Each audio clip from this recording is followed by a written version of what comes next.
Oh, wait.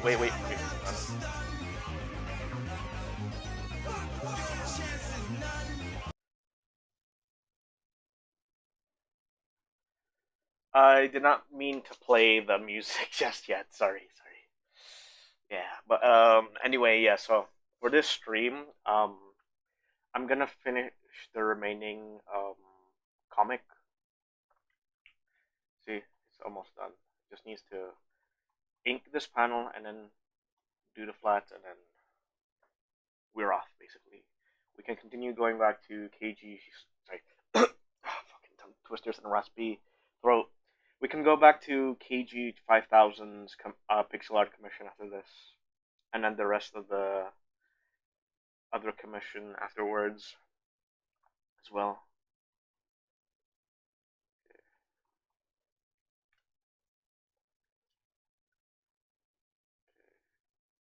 All right, let's do this. Let's do this, guys. Let's finish this. For Fire Drive, and also for KG 5000, and Xenos, and Yorha QT, and the Djinn, or Jargurrnaut, and the rest. Let's do this.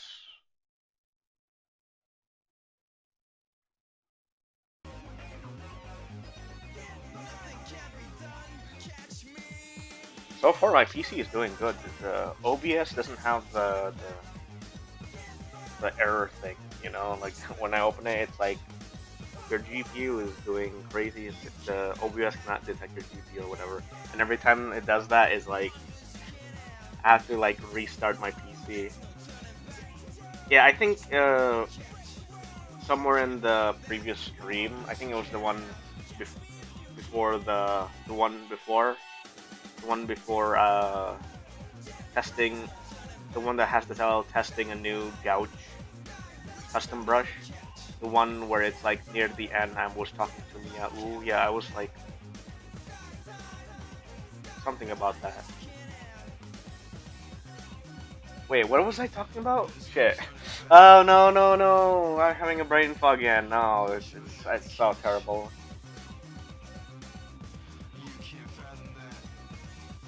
Yeah, it sucks when I have like brain fog and shit. It's like having brain.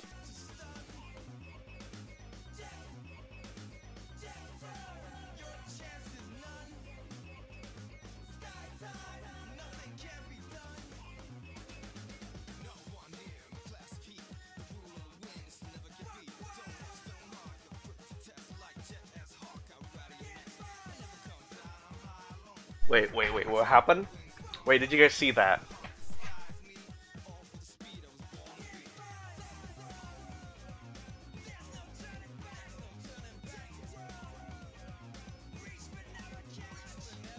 Yeah, somehow I just got disconnected. I was like looking at my coffee and stuff. All of a sudden I got disconnected.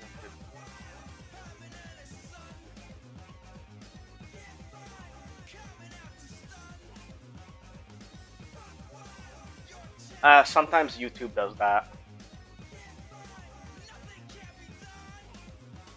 Like, don't worry about it.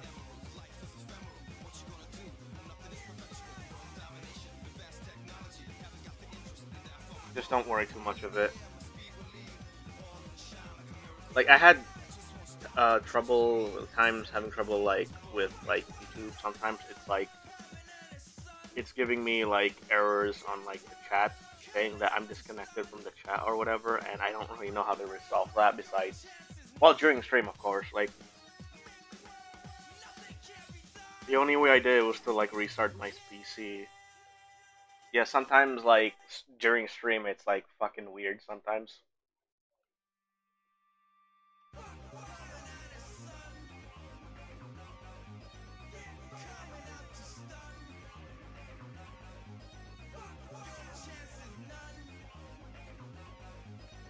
I forget which stream that was, but it's like I think the one. Yeah, I think it was during the one I did the first KG 5000 pixel art commission. Was that like Obi-Wan. Oh, I was gonna say Obi-Wan Kenobi. Obi-Wan. See, again, I was gonna say Obi-Wan Kenobi and OBS almost. No, no, it actually did like quit itself, and I'm just like, huh? What's going on? I don't know. Maybe it's because like I haven't updated my OBS yet. I don't want to be honest. I'm fine. Actually, no, I'm not fine with it. It's like because it like sometimes like it does that thing where it's like, you know, like I said before, the whole OBS. See, there he is again. I'm almost gonna say Obi-Wan again. It almost like it doesn't detect that my GPU, even though my GPU is like doing great.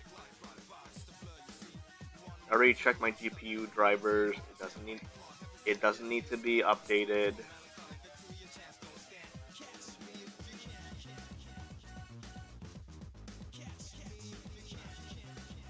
I'm operating on a AMD. Like, is it AMD? No.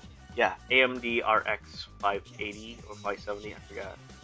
I mean, it's not really the best, but like, really, I'm not gonna use it for like high gaming or whatever. Like, I just need it for streaming and like emulation. Even though I don't do emulation that much anymore. Because, I don't know. I just prefer, doing commissions and drawing. I mean, if you guys like into like gaming these days, that's fine. But for me, I don't know. To me, I've been trying to avoid playing video games, especially if it's like more than 30 minutes, because like I have this thing, I have to like discipline myself to like just play like literally any video game, or like any video game that has the criteria where it's like I could play it for like 5 to 30 minutes, because like, I have this addiction when it comes to video games, because if I play it longer than 40 minutes, I get fucking addicted and distracted. And every time I want to draw or work, I couldn't stop thinking about it. I get like, I get like sugar rush. Like some people have sugar rush whenever they consume too much sugar or anything like candy and shit. Like, it's crazy, bro. I gotta get that candy. I gotta play video games. I gotta play Counter-Strike. I gotta play TF2.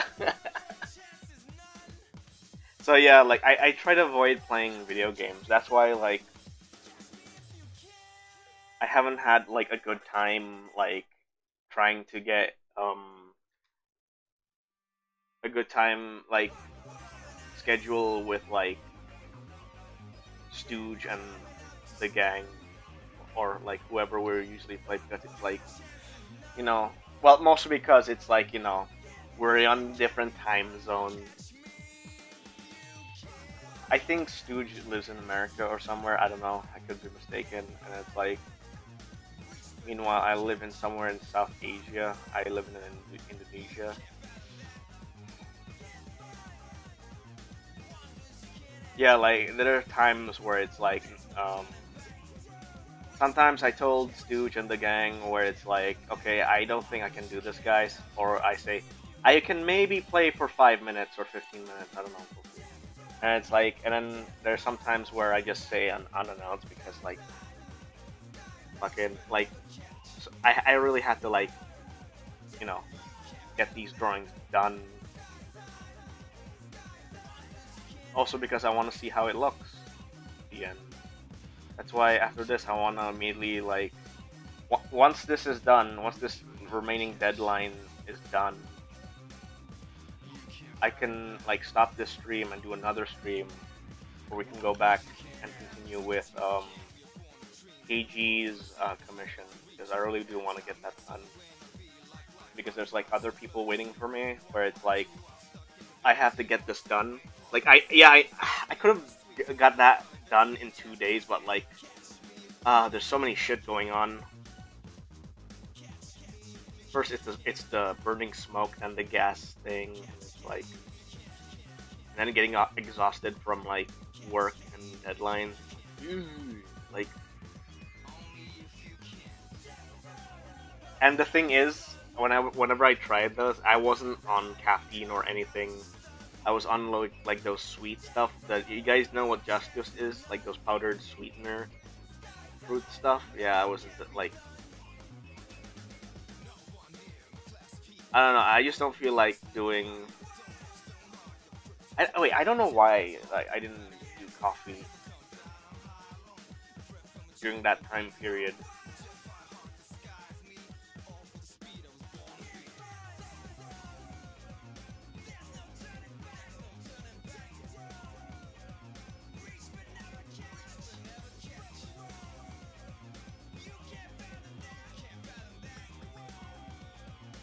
Like I'm okay for commissions. I'm still waiting for Chrisline's feedback. He did um Chrisline. I'm basically I'm like there's like another commission I'm doing where it's like it's for Chrisline. Oh my god, the fucking tongue twisters. Mm. Yeah, so I have another commission in the works, and I'm just waiting for Chrisline's feedback. He's taking his time, because it's like he's got a job and stuff.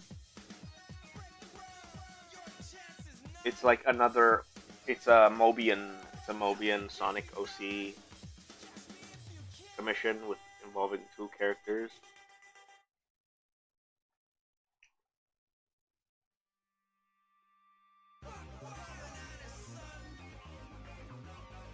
And then there's Wolf of Silver, but I've already asked Wolf of Silver. He says that just pause it in the meantime. So I was like, oh, okay.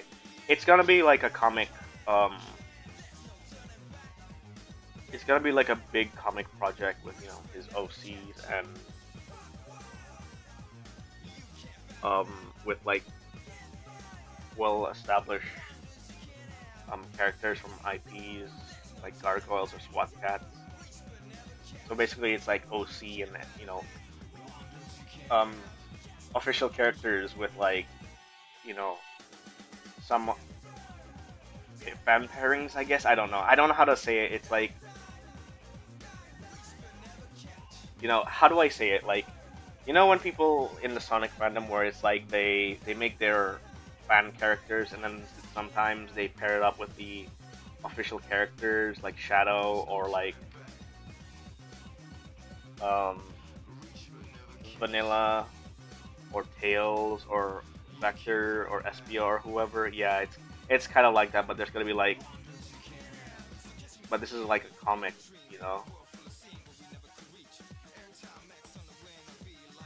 So there's that.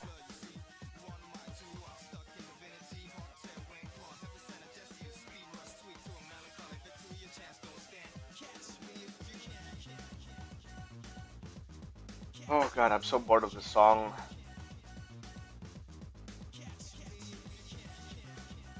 I need something else. I need some.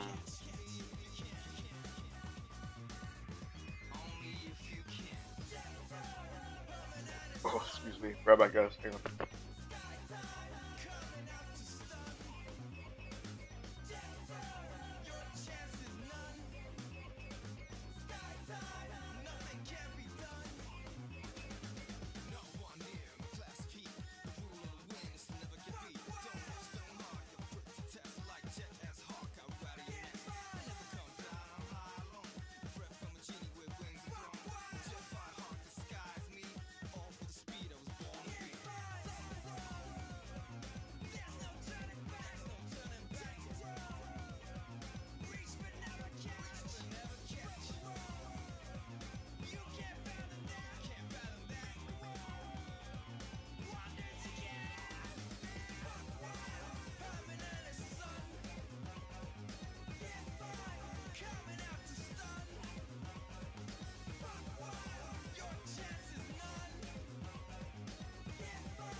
I'm back. I'm back.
Let's play some Castlevania music.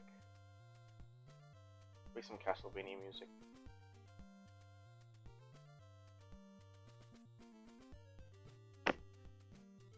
Ah, there we go.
wait, hang on. Wait.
Wait, wait.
I need my coffee. Hang on.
Oh, hang on, guys.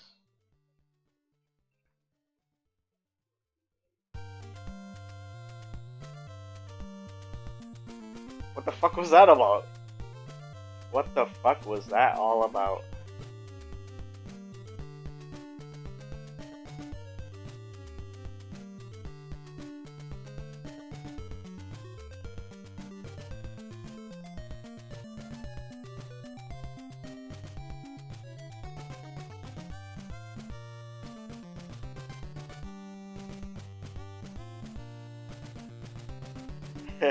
my my balls hurt today. Yeah, like fucking working man game.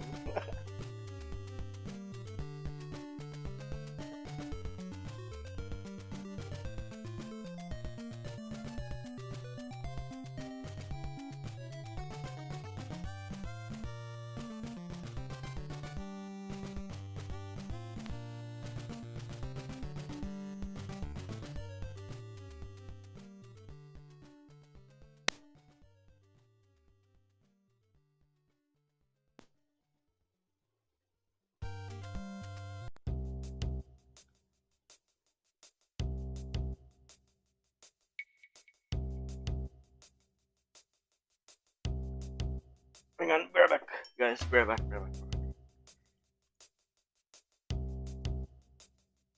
Bear back.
Alright, I'm back.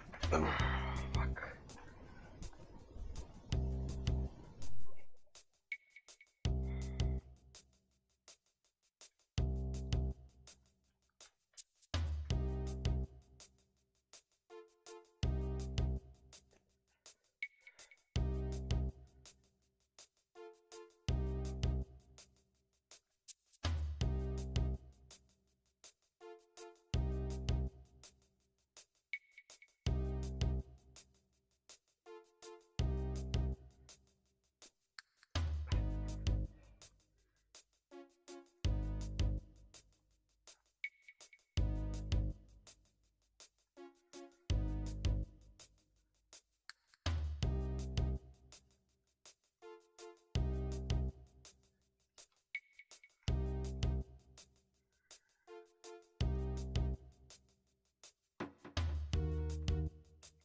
Uh,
Sorry, I'm listening to like fucking Vice off the go and shit.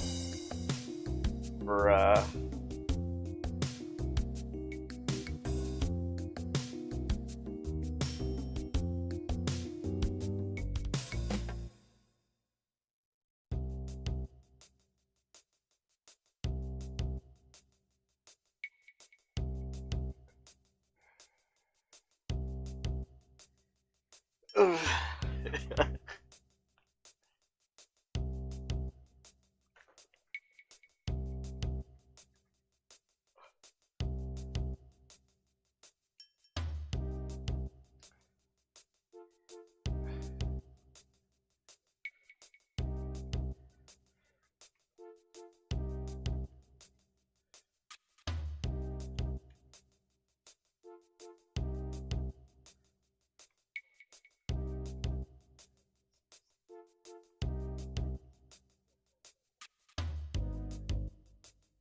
oh fuck. Yeah, fuck it was here.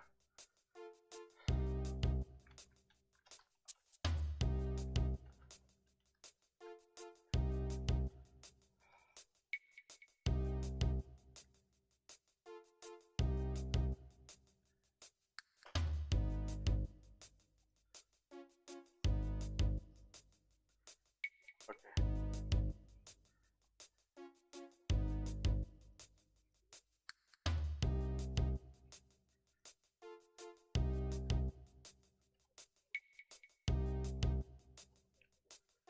Okay.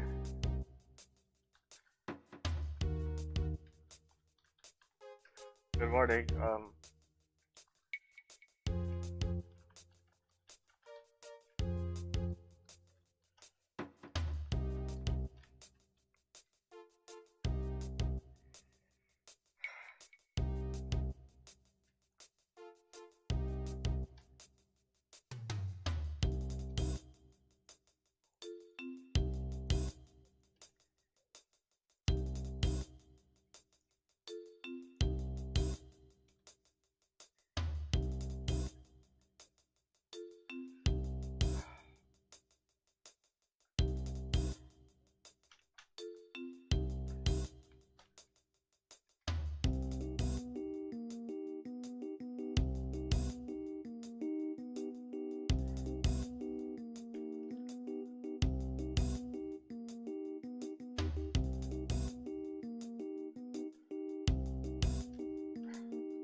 Yeah, I'm trying to contact Mia right now.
Yeah, she just woke up.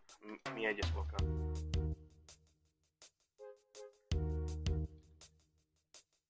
Oh yeah, I don't know if I told you guys during like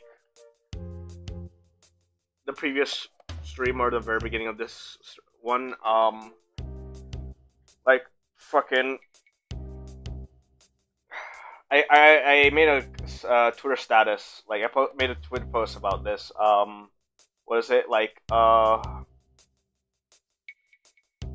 So originally I was gonna like buy my first ham radio.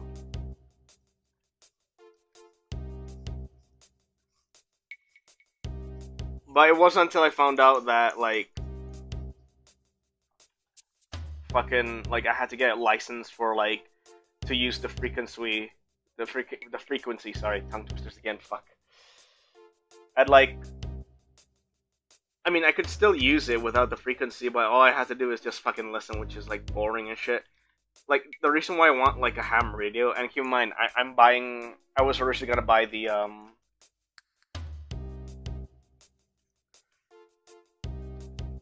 what's called the Baofeng or Pufang UV5R or some shit. I forgot the model name.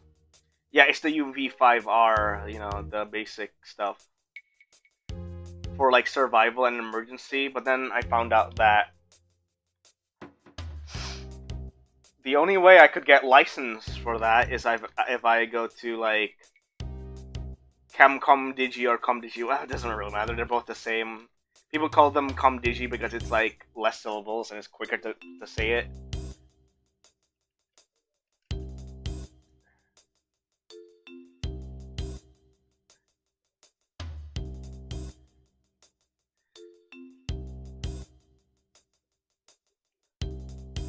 So no, like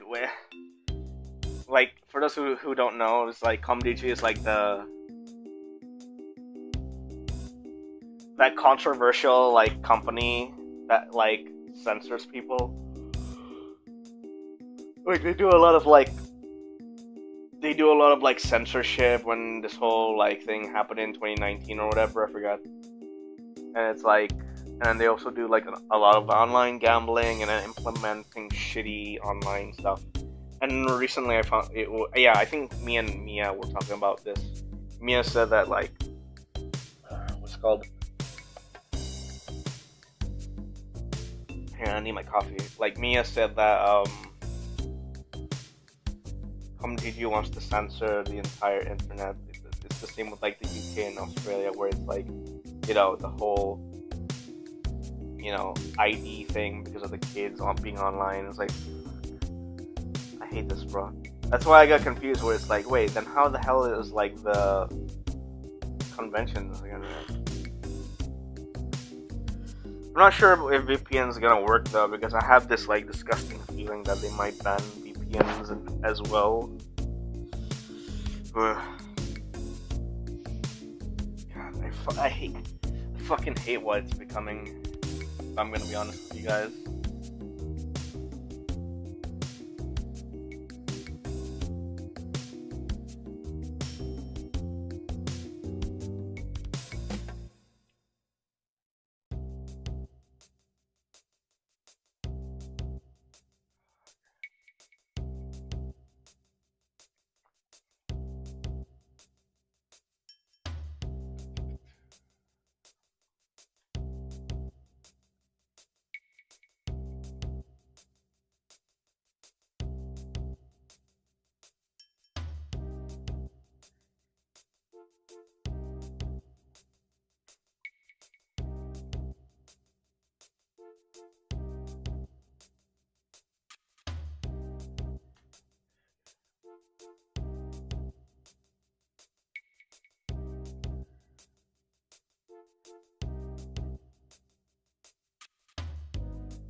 I tried so hard. I want to listen to that Neil Raga music.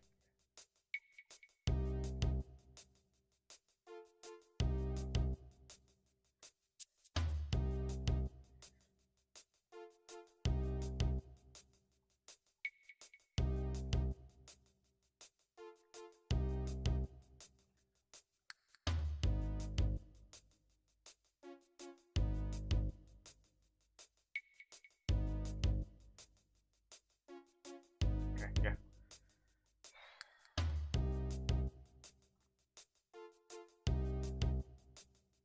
Oh wait, fuck.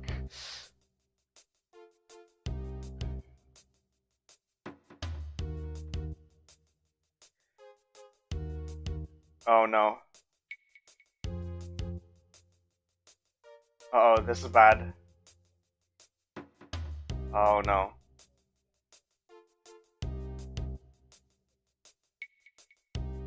Yep. Oh my god. That was close.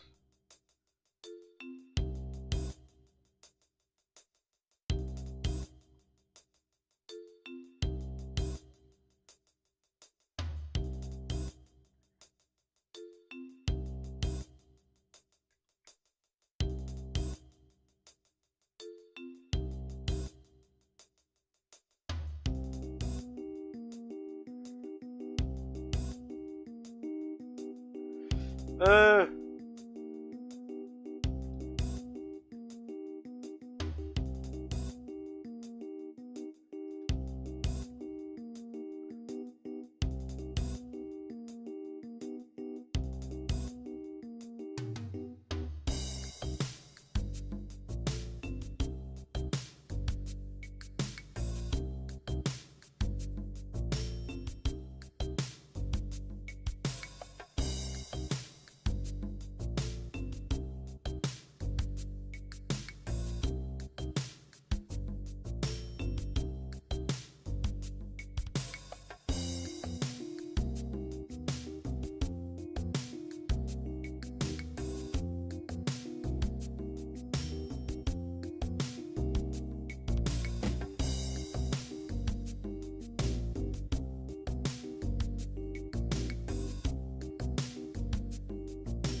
Hang on.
Uh-oh.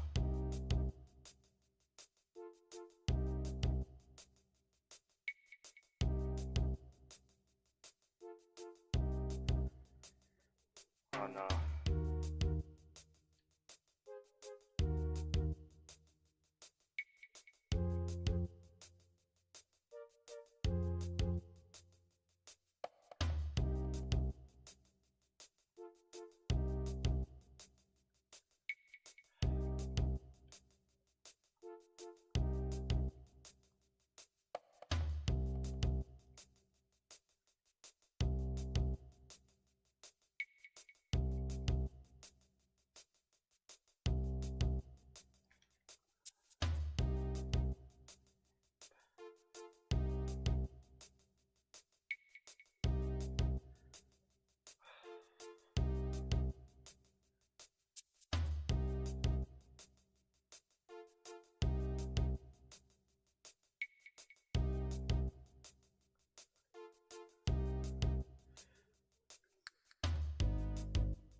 Fuck.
Hang on, guys. Hang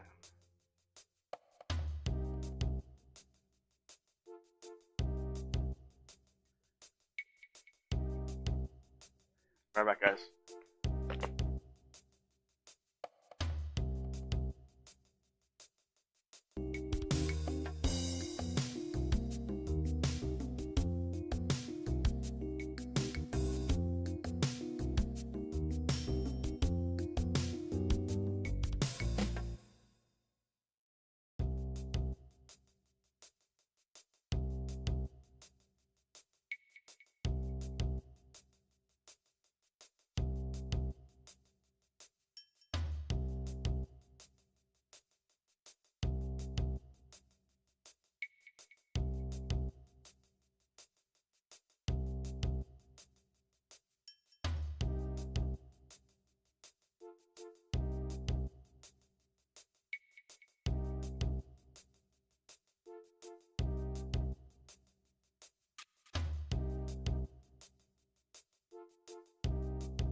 I'm here. Hey Kyle. Hey KG. Is there no mic in this stream as well? Yeah, there is mic in here. Sorry, I just got back. It won't load for me. Yeah, sorry. I had to like turn off my like stop my OBS for a while just in case it doesn't eat up the router or whatever. So yeah, I'm almost done with this. So I'm almost done with it. Just need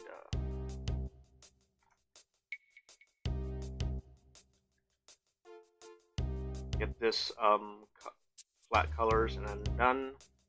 Once that's done,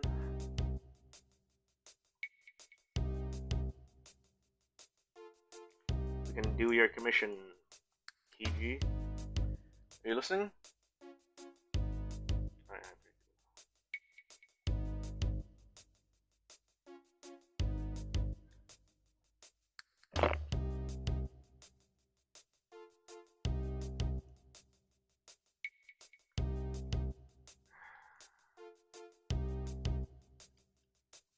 Ah, shit. Hang on, it's saving.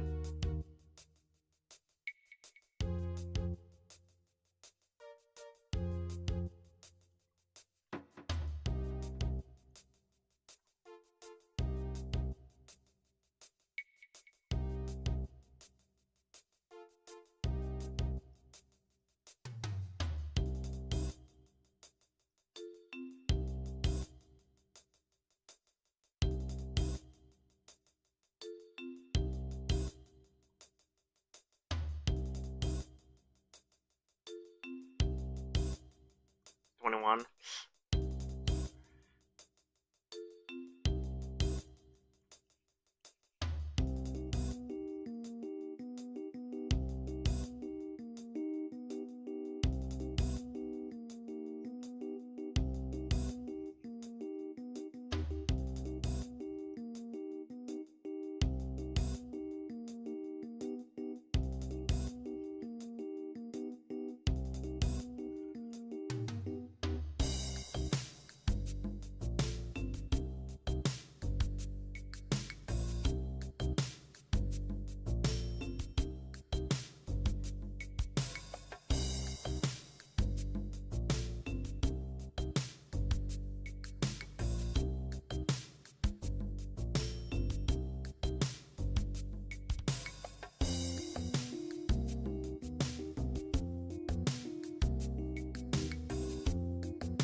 This is KG's mission. Yeah, I'm falling asleep already, but I don't want to go because I want to get this done, and also KG's commission as well.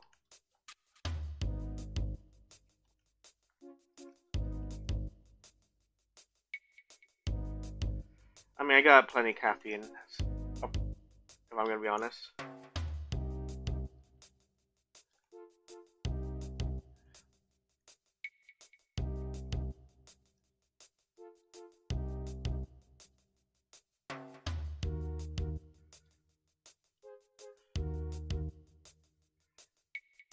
Yeah, it turns out this thing takes longer than an hour. Ugh.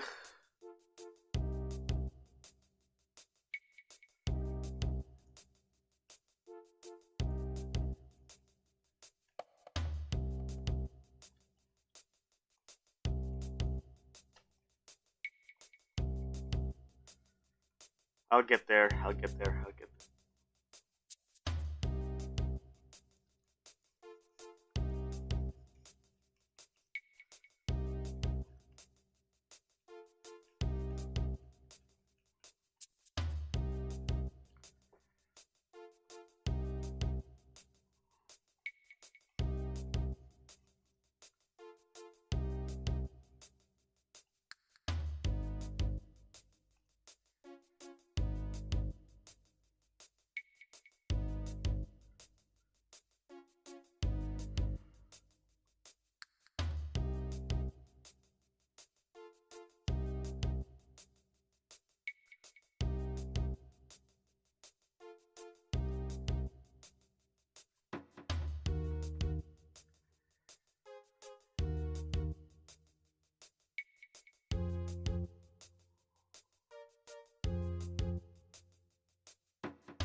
Okay, that's...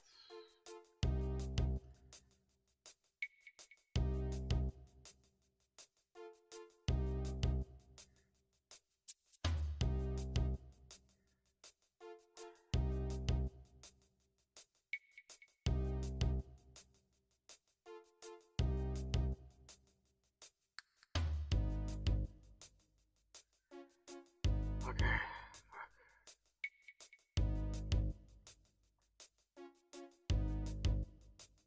Oh.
fuck. Ugh.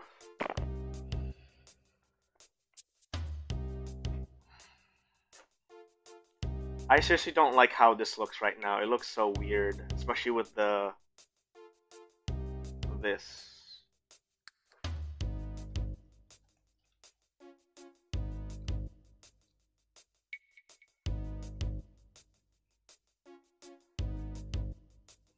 I'm willing to do the extra mile of like.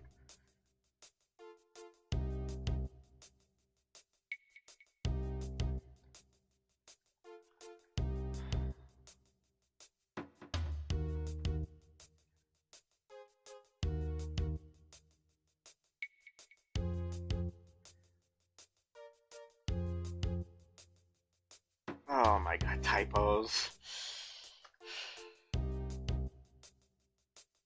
Wait.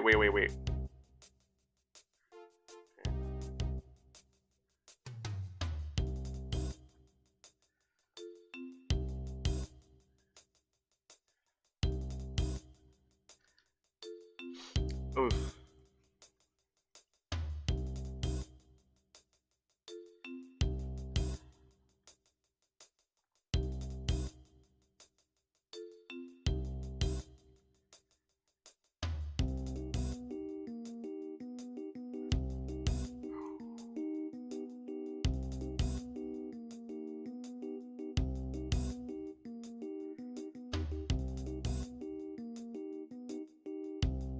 Wait.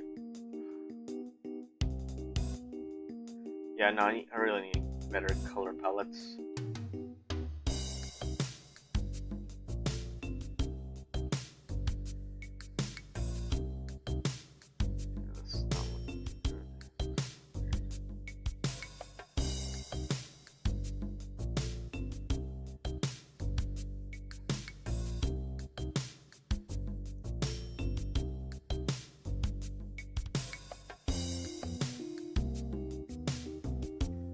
Let's change some music. And blasting this.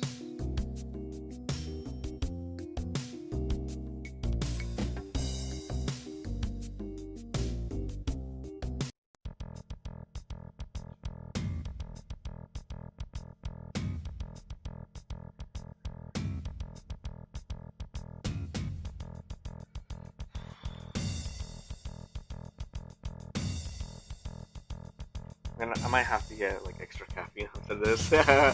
Hey, fucking coffee.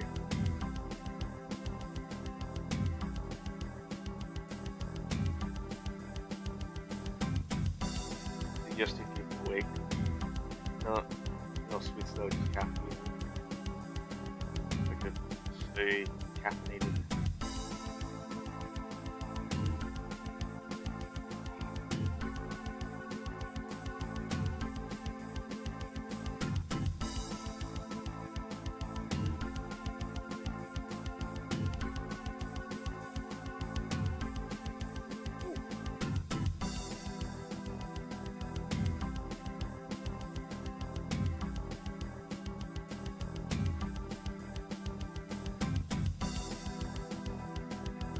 I'm actually waiting for Mia if she wants to come in doing VC on WhatsApp, but I don't know. She might be asleep or in the toilet or something, I'm not really sure.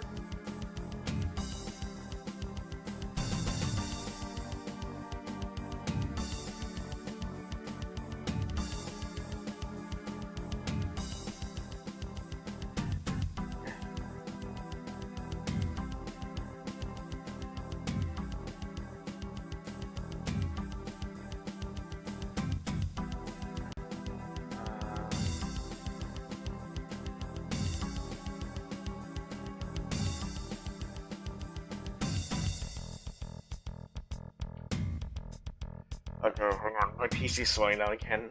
Fucking. All because I'm saving something on CSP.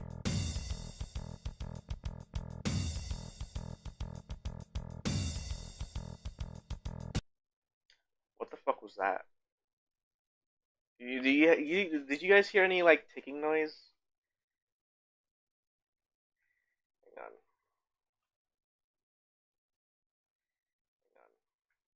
Hang on.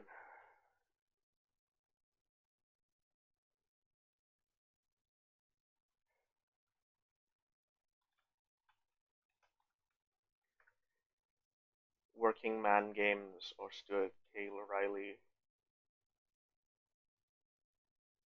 Point, okay? I'm losing money. Yeah, I don't know why, but like fucking.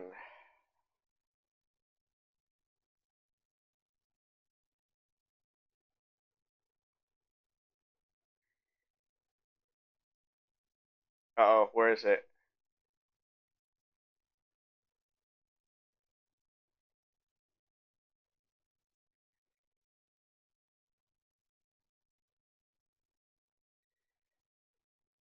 Shit, where is it?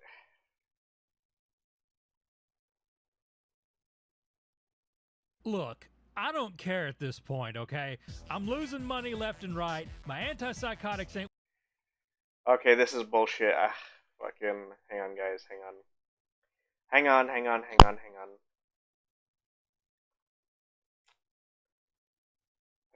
Son of a bitch. Like, yeah, Opera is being a weirdo again. Hang on.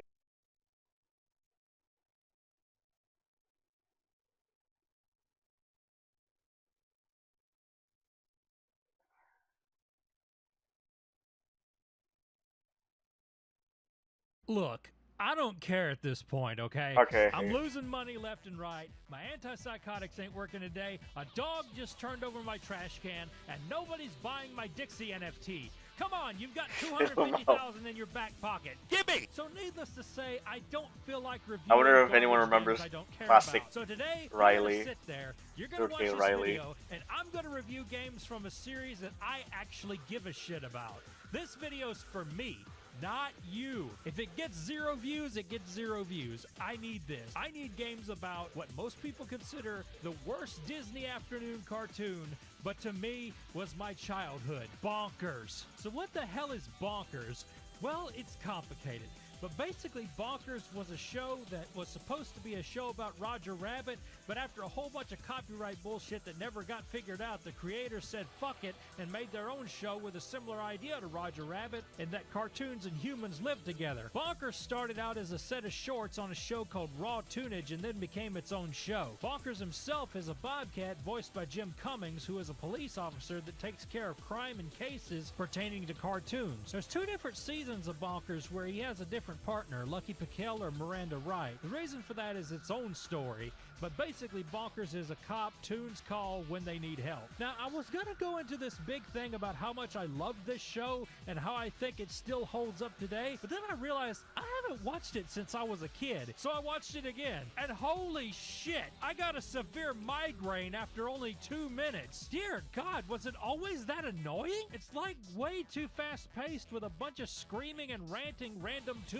gibberish. I have to say, I definitely don't like it anymore, and don't know why I liked it as a kid. That was just a bunch of cartoons having gay sex. Oh well, I still like Bonkers himself, and he was a part of my childhood. Hell, he's the reason Dixie is a bobcat. It's all this little fucker's fault. But enough about the show. Wait, was that crop games? porn? That is going to be extremely easy for me. Oh no. There's only 3 Bonkers games, so I only have to suffer 3 times. Oh now, no. I know what you're all thinking. Bubsy is a bobcat too. Does Bonkers have better games than Bubsy? Do rednecks fuck their cousins? Bonkers on the Super Nintendo. Oh boy, Sonic 3D Blast was on the Super Nintendo and that was great. And you know what? This game is freaking awesome. You know why? Because it's a Capcom game. The same people that made Gotcha Force. Nobody? Oh. So a bunch of toon treasures was stolen from a museum, and Bonkers has to go out and kick some toon ass and plow some toonussy. This game is a simple 2D platformer, and it doesn't claim to be anything. Oh man, the boss fight is that. fucking hard because like I always have problems playing and also bombs that you can throw. The main way you attack is you jump on an enemy's that head. game You've because got of hit the points that can be increased by finding hearts throughout I like the level. music though. They increase your maximum health. Sometimes you can find a potion to drink that gives you infinite dash and invincibility. And I'm not doing a very good job at showing it off. Oh look, it's the candle dildo guy from Beauty and the Bestiality. Time to meet Jesus. Hey, what's this say? Abab, abab, abab, abab, abab, abab. All right, it's boss time. Wait a minute.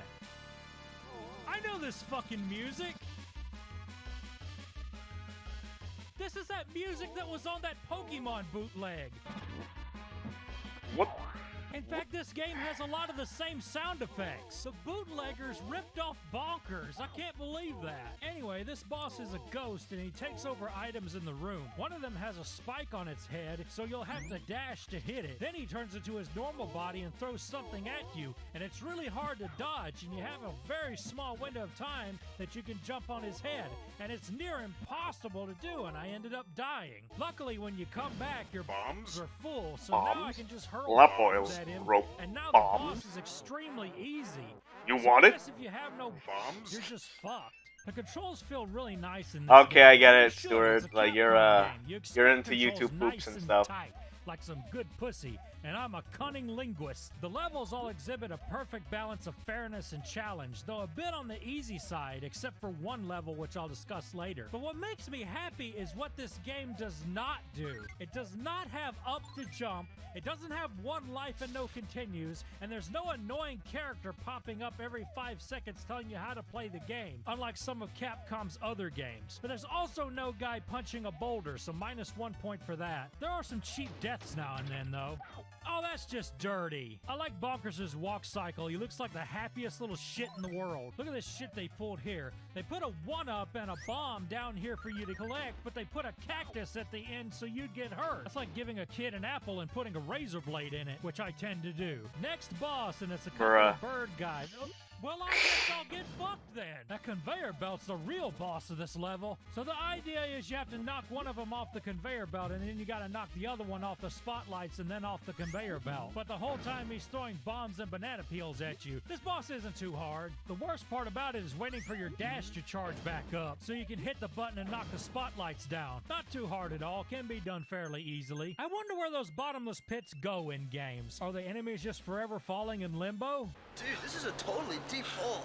Yeah! This level kind of pissed me off because there's neon signs that are in the way and they shock you if you touch them. And in some instances, it's really hard to avoid them because they don't stand out. They just look like some of the scenery, but they put them all over the place and it's so easy to touch them. When you game over, you get sent to this screen where you have to laugh at this guy's joke in order to get a continue. Did you hear the one about the guy who put instant coffee in the microwave? He went back in time. I don't get it. I think I could come up with a better Me joke. neither. The existence of a power shovel implies the existence of a submissive hoe. Bonkers has the energy of a submissive hoe, but he could be a power shovel for all I know. You know what? Let's go to Furfinity. Oh no. First thing I see is inflation. I hate the internet. Why can't you people have normal fetishes like paws? Paws never hurt nobody. This handbag has a fetish for being a little shit. He moves around so fast it's hard to get a good shot at him with my bombs. Seriously, fuck these handbags. They were such a nuisance. Nuisance? It ain't bad enough you're a nuisance, you're a nuisance. Then there was this part where I was on a road and I had to hop on top of cars and watch out for signs. And I kept smacking into the signs. The next big boss I had to fight was a The helicopter was tricky. I had to try to hit him with a bomb before he would use an attack, or else he would shower me with bombs. Then there was this other guy, I don't know what his problem was. But after enough bombs, the helicopter fucked off. Then I go to this other level where I get bombarded by birds with brown eggs. They're literally throwing their unborn children at me. This would be the equivalent of a pregnant woman throwing her funky fetus at me. This freezer section right here brings you death in 36 flavors. You've got penguins that charge at you, you've got frozen swordfish that drop down on you, and you've got gas pipes. It's good to know that everything around you wants to kill you. The very air you're breathing could have cancer cells in it right now. You may be dying as we speak. While the cancer slowly kills you from the inside, a piano falls on your head, huh? This may have been the easiest boss in the whole game. You hit him, he blows wind at you, you walk back up to him, throw another bomb at him, and that's it. You know, you would think at some point doing this thing over and over, he would think, you know, this ain't working, maybe I should try something else, but no. Truly the definition of insanity. So here's the obligatory sewer level. The sewer level can eat a dick. I got stuck in this one little spot with this alligator and I couldn't figure out how to get back out again. Luckily when I respawned, it put me somewhere else. Oh, I haven't mentioned this guy yet. This is Fall Apart Rabbit. He's from the show. If you hit him with a bomb, he gives you a 1-up. If you physically abuse your friend, you get free stuff. Also, you can travel through these pipes.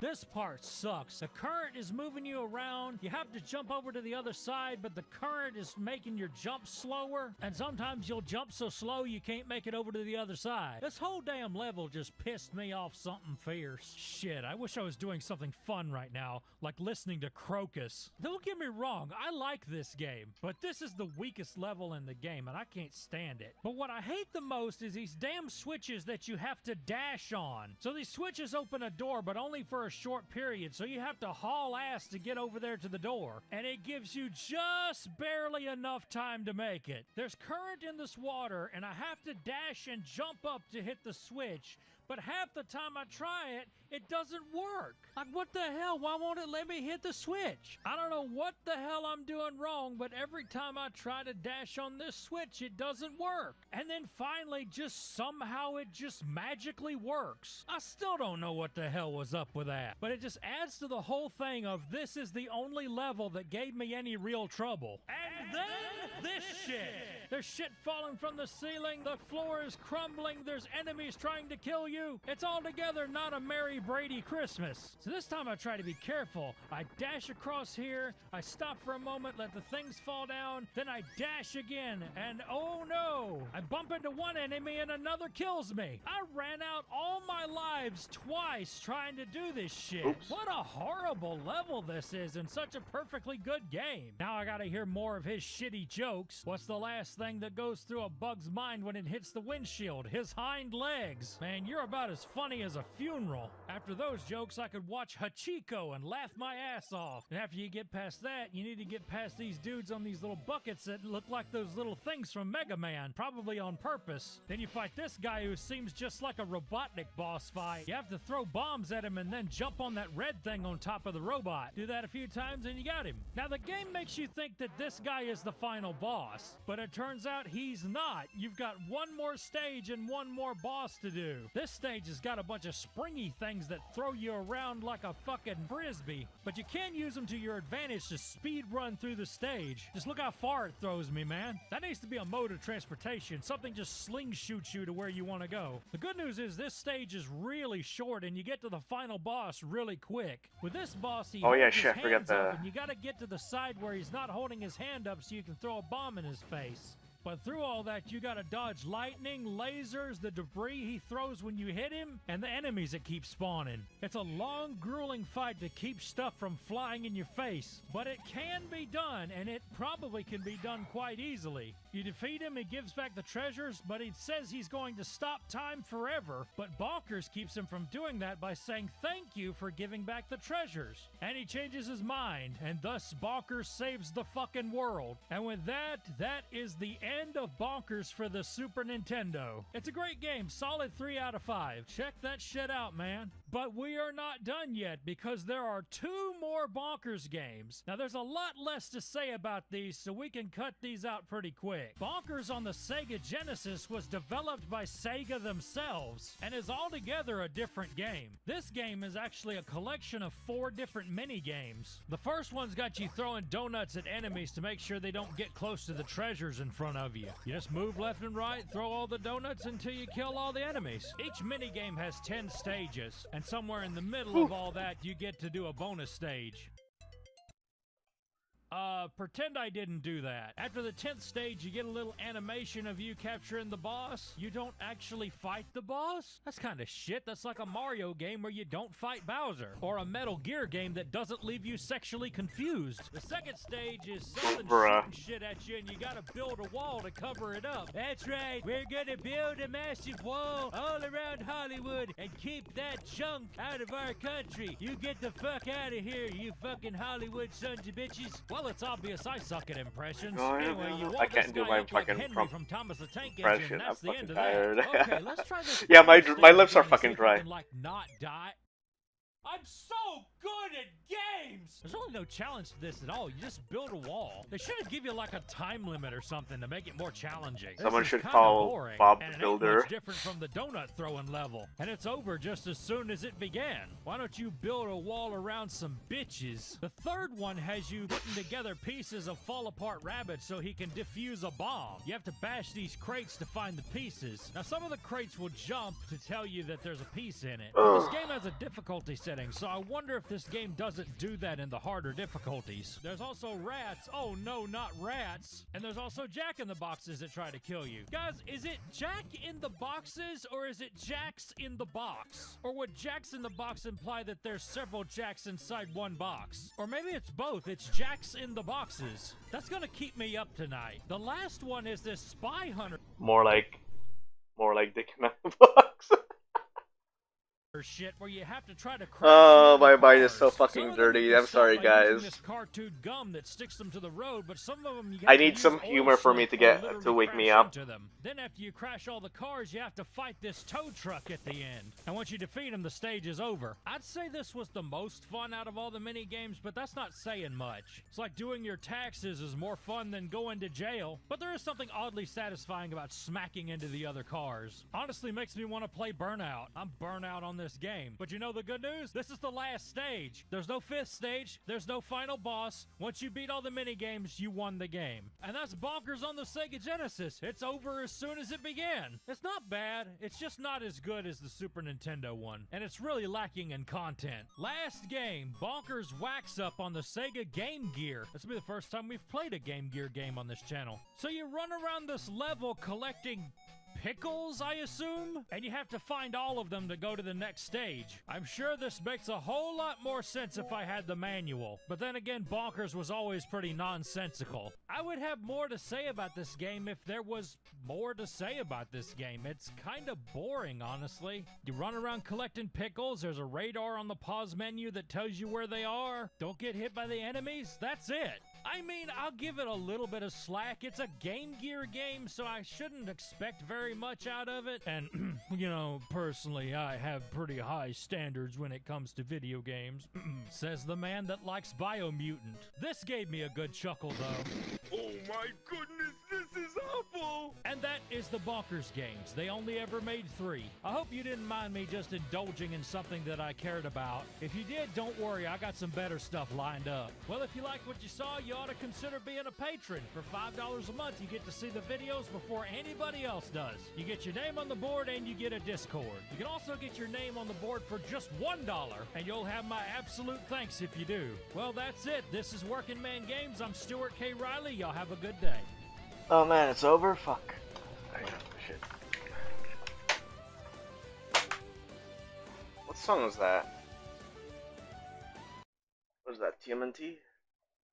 Oh man, that better not be another fucking crop porn. Fucking motherfucking Stuart K. Riley. Fucking piece of shit.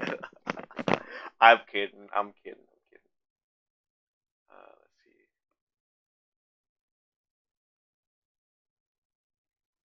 Captain Claw!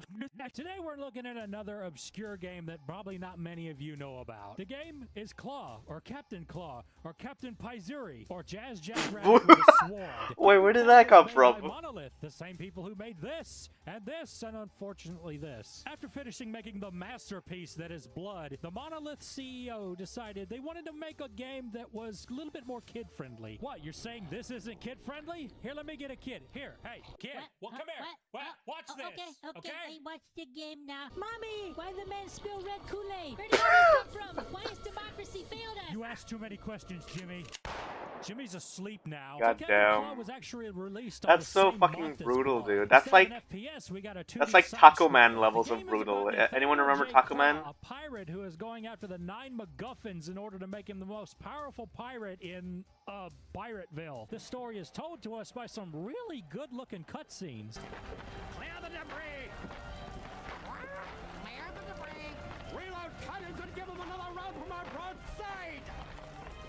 Nearly all the cannons were destroyed after that last attack, sir. What's that Aardman movie with the pirates and shit? I forgot. I love this one frame of Claw. He looks like Grumpy Cat. I know this is the part where I'm supposed to make fun of the acting or the lines or the animation, but there's really nothing to make fun of. All this shit is solid. An effort was made. Good job. So our first cutscene shows Captain Claw's crew losing to the Cocker Spaniards. I didn't make that up. That's actually what they're called. He gets locked up in a cell awaiting execution when he finds something in the wall. It's a map. Where do you wish? No! It's part of a map that will lead him to the gems he needs to put in an amulet that will give him amazing power. That power being the power to win the game. The 9 Lives amulet? I can't believe it. Could it be true? Probably not, but just in case. Okay, I've gone this far without saying it, and if I go any further, you're gonna say it in the comments. That's Stephen Way. The man, the myth, the Caleb. The man with a voice much more memorable and iconic than Duke Nukem. Don't at me. Bruh. There's got to be a way out. So here you go. Here's Captain Claw. It's a 2D side-scroller. You start left and go right. There's a lot of treasure in this game that's a lot like the coins in Mario. It just racks up the score, and there's no point to getting it other than 100% completion or extra lives, which you are going to need. There's a few ways you can go about defending yourself. You got the basic bitch sword. You've got dynamite. You've got a gun. You can pick up explosive barrels and throw them at people. And you've got Magic Claw, a beam of magical shit that kills everything in its path. And you can spam it really fast if you want to, so you have the superpower to do this. Bruh. The first level does It reminds me of when I was doing like Soul Reaver and then using cheats. It seems to give them to you quite generously. To the point where it's like it breaks the game. Jump. Of course, you won't really notice that in this level because all the like using the cheats in like Duck Station. You'll find yourself going and then enabling like multiple really like Soul Reaver unlockables. That all the levels are going to be just like easy. literally breaks so the fucking game. The game freezes. If that would have been the case. But if you notice, we're only at the 3:30 mark on this video, and there's a lot of fucking time left. Yeah, I have a few things to say. It is now level 2. Well, I'm not sleeping anymore now. Those enemies that were in level 1, they don't take one. I had a good laugh.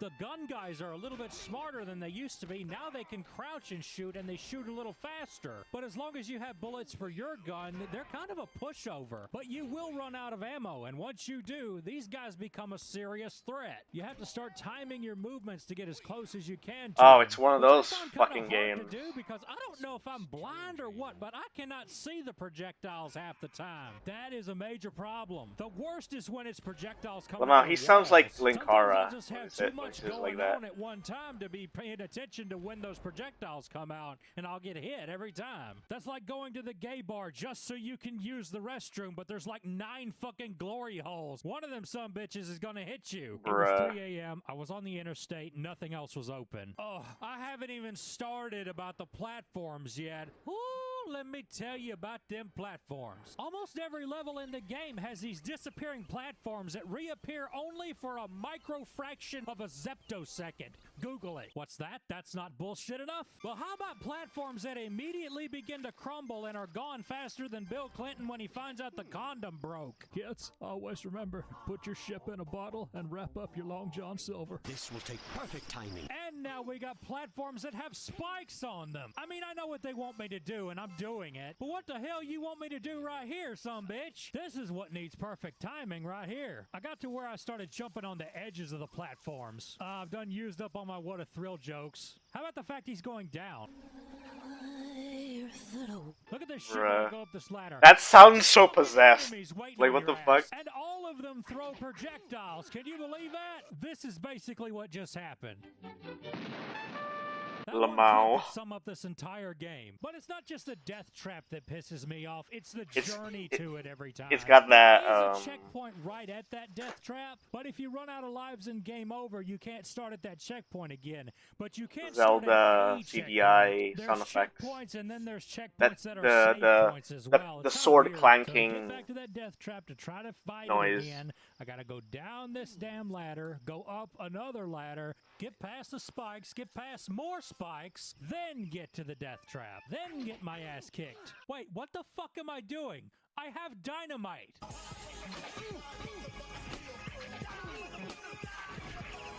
Let me take a break of shitting on the difficulty of this game by shitting on the difficulty of the boss battles. The first few bosses in this game are kind of pushovers. The first one, Leroux, if you're able to stun lock him, you could just beat the shit out of him easily. And he's only got one attack, so it's kind of easy to figure him out. I mean, look at this shit. I'm not even pushing forward or anything. I'm just pushing the sword button. I won by doing what I do best, standing in a corner like an idiot. If there's one enemy I thought was funny, it'd have to be this guy. He says as he gets a sword up his butt. I hate these freaking seagulls, man. They're always out of reach when you're trying to hit them, and they're always put in the worst possible places. I'll tell you what else I used to hate in these old games. Decoration in the foreground, covering up where I'm trying to move. Here's a more extreme example. Can't hardly see what you're doing. Okay, Monolith, level designers, we need some decoration for this level. It's not quite lively enough. Maybe something in the foreground that kind of moves around, you know? Let's ask Donnie. Donnie, what are we going to do? We're going to build a wall. Oh, come on. That's been your answer to everything today. And are you sure I haven't seen you before somewhere? One of the really annoying enemies is the damn hermit crabs. They'll get like under their shells, and they only ever come out to attack you, kind of like those things in Mega Man. What? Well, now what's this game doing? Yeah, apparently if you duck for long enough, the camera will try to go down. I wish it didn't do that. It does it at the worst possible time. Oh, look at this bullshit. We've got almost done, almost platforms, done, we got almost seagulls, done. we got Yes. cannons shooting Almost at me. Death in 31 flavors. Let's try that again. Again.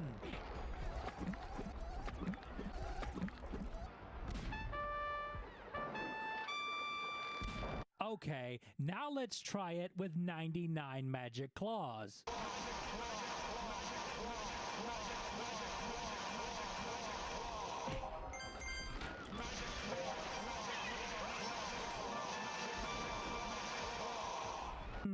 I don't know, the sound clip is awesome, but I just noticed these are just WAV files. I wonder. Pocket sand. Hey kids, have you ever wanted to end your life? Well, now Oh, you can. no. You can commit suicune at any See, time. it even Now, you may has ask that, like, yourself, stock what does this accomplish? sound effect You know, I from did mention a lot Zelda of the bosses CDI. are easy, but they start getting challenging starting with this guy. He's on a ship and you can't get to him, so you have to get on these stupid platforms and hit a switch which fires a cannon that hits him. All the while, the platforms So are you guys hear disappearing, that? He's throwing crap at you. Enemies are spawning under you. Fuck me. 3 shitty platforms, 3 exploding projectiles, 2 spawning bad guys. Where's the partridge in the pear fucking tree? At least his death dialogue when you beat him is fucking hilarious.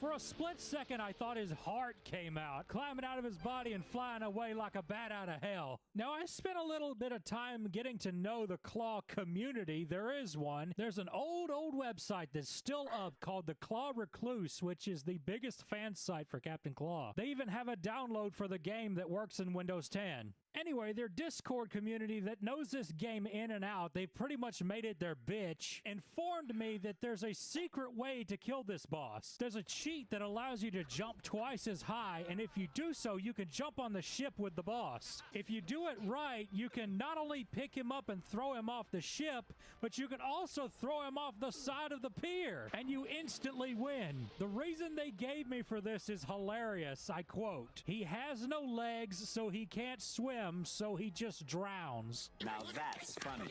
You know what the worst enemy in this game is? One you cannot kill. It's called the arrows. Fuck the arrows! In this particular level, you can't even hardly see them because they're the same color as the background almost. And they move so damn fast by the time you finally see them, you can't react fast enough. Man, Monolith got way too trigger happy with these fucking arrows. They put them everywhere. Don't believe me? Watch this shit. How the fuck are you supposed to dodge that? What kind of Kaizo shit is that? Guys, here's the deal. I'm trying to like this game. I really am. Because I like the art style. I like the cutscenes. Oh, okay. I like the music. I like all that stuff. I really wish that I could like this game, but it's just making it so hard. You know what this game is really similar to? No. You know what it's really like? A bad girlfriend. You want to love it. You tell yourself it's fine. They're fine. It's just me. It's my fault it's bad. I'm making it bad by not doing it right. But your friends see you suffering. You know you're suffering. And they keep doing and saying really stupid things. Yet you keep coming back for more because you're convinced you love them.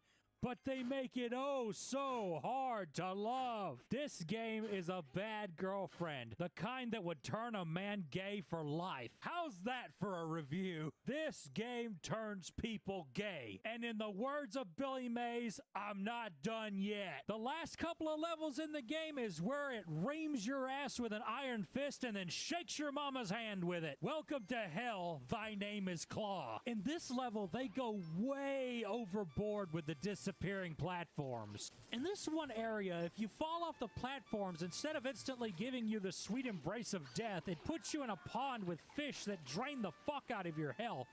If you get past that, you have to ride these overly fast platforms back to a waterfall with more disappearing platforms, then back to where you were. This was the one spot I found the end life thing to be useful because it would restart me at the checkpoint in front of the platforms.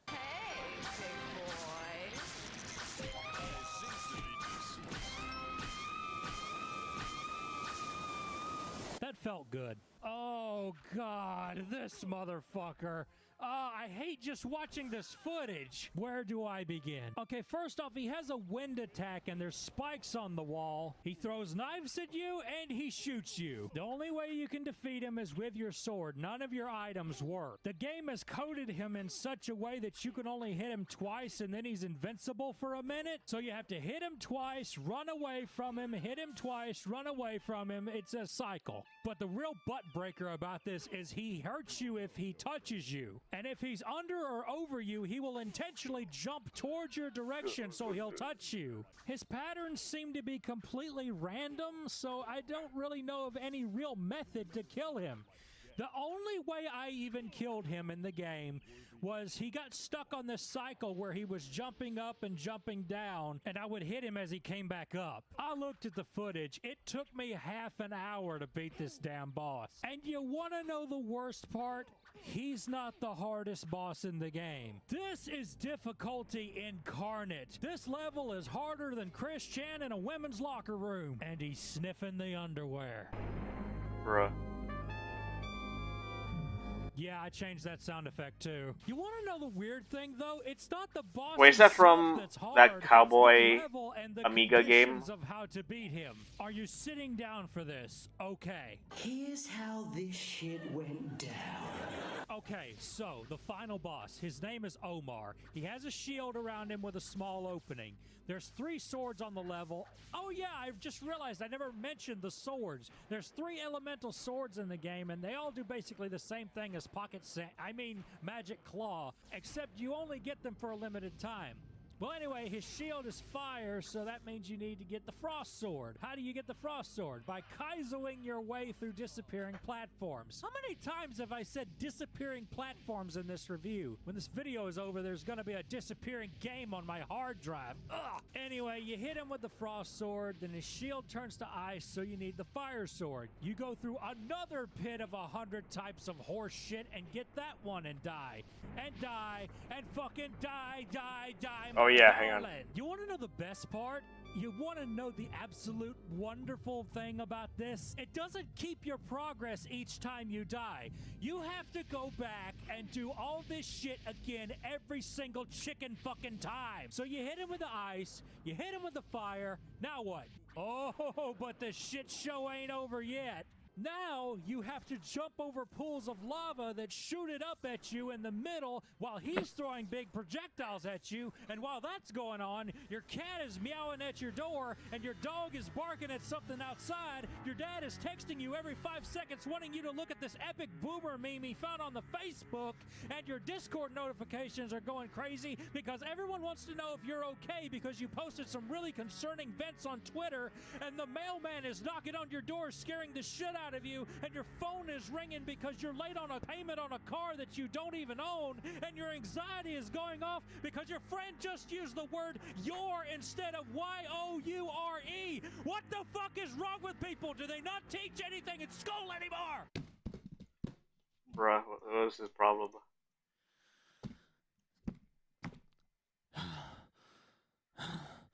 So anyway, I beat the boss. He then puts the 8 MacGuffins into a tray, and then suddenly a cat god appears. Hello, Nathaniel Joseph Claw. I am Princess Adora. Wasn't there actually a cat god? Yeah, Bastet. I remember this because my mom had a figurine of Bastet on her fireplace and didn't know it was a god, but when she found out, she threw it away, and it reappeared on her fireplace. Leave it to my mom to anger a cat god. The cat champion who wears this amulet wields incredible magical power and is granted by the deities a true 9 lives, the closest any mortal creature can come to immortality.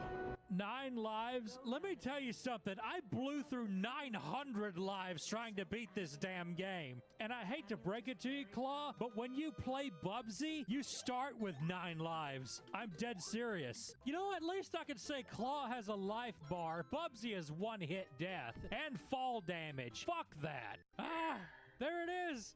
It's the credits. Yes! That's it, boys. I have beaten Captain Claw. I did it. I am the master, and you know what else? This review is... What the fuck is that music?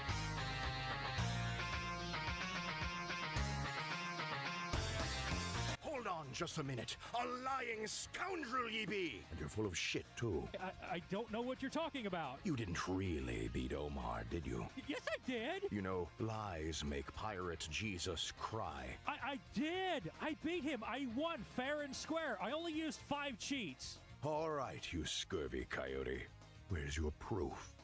Well, the thing, my dog ate the file. Then do you mind telling us how you did it? Okay.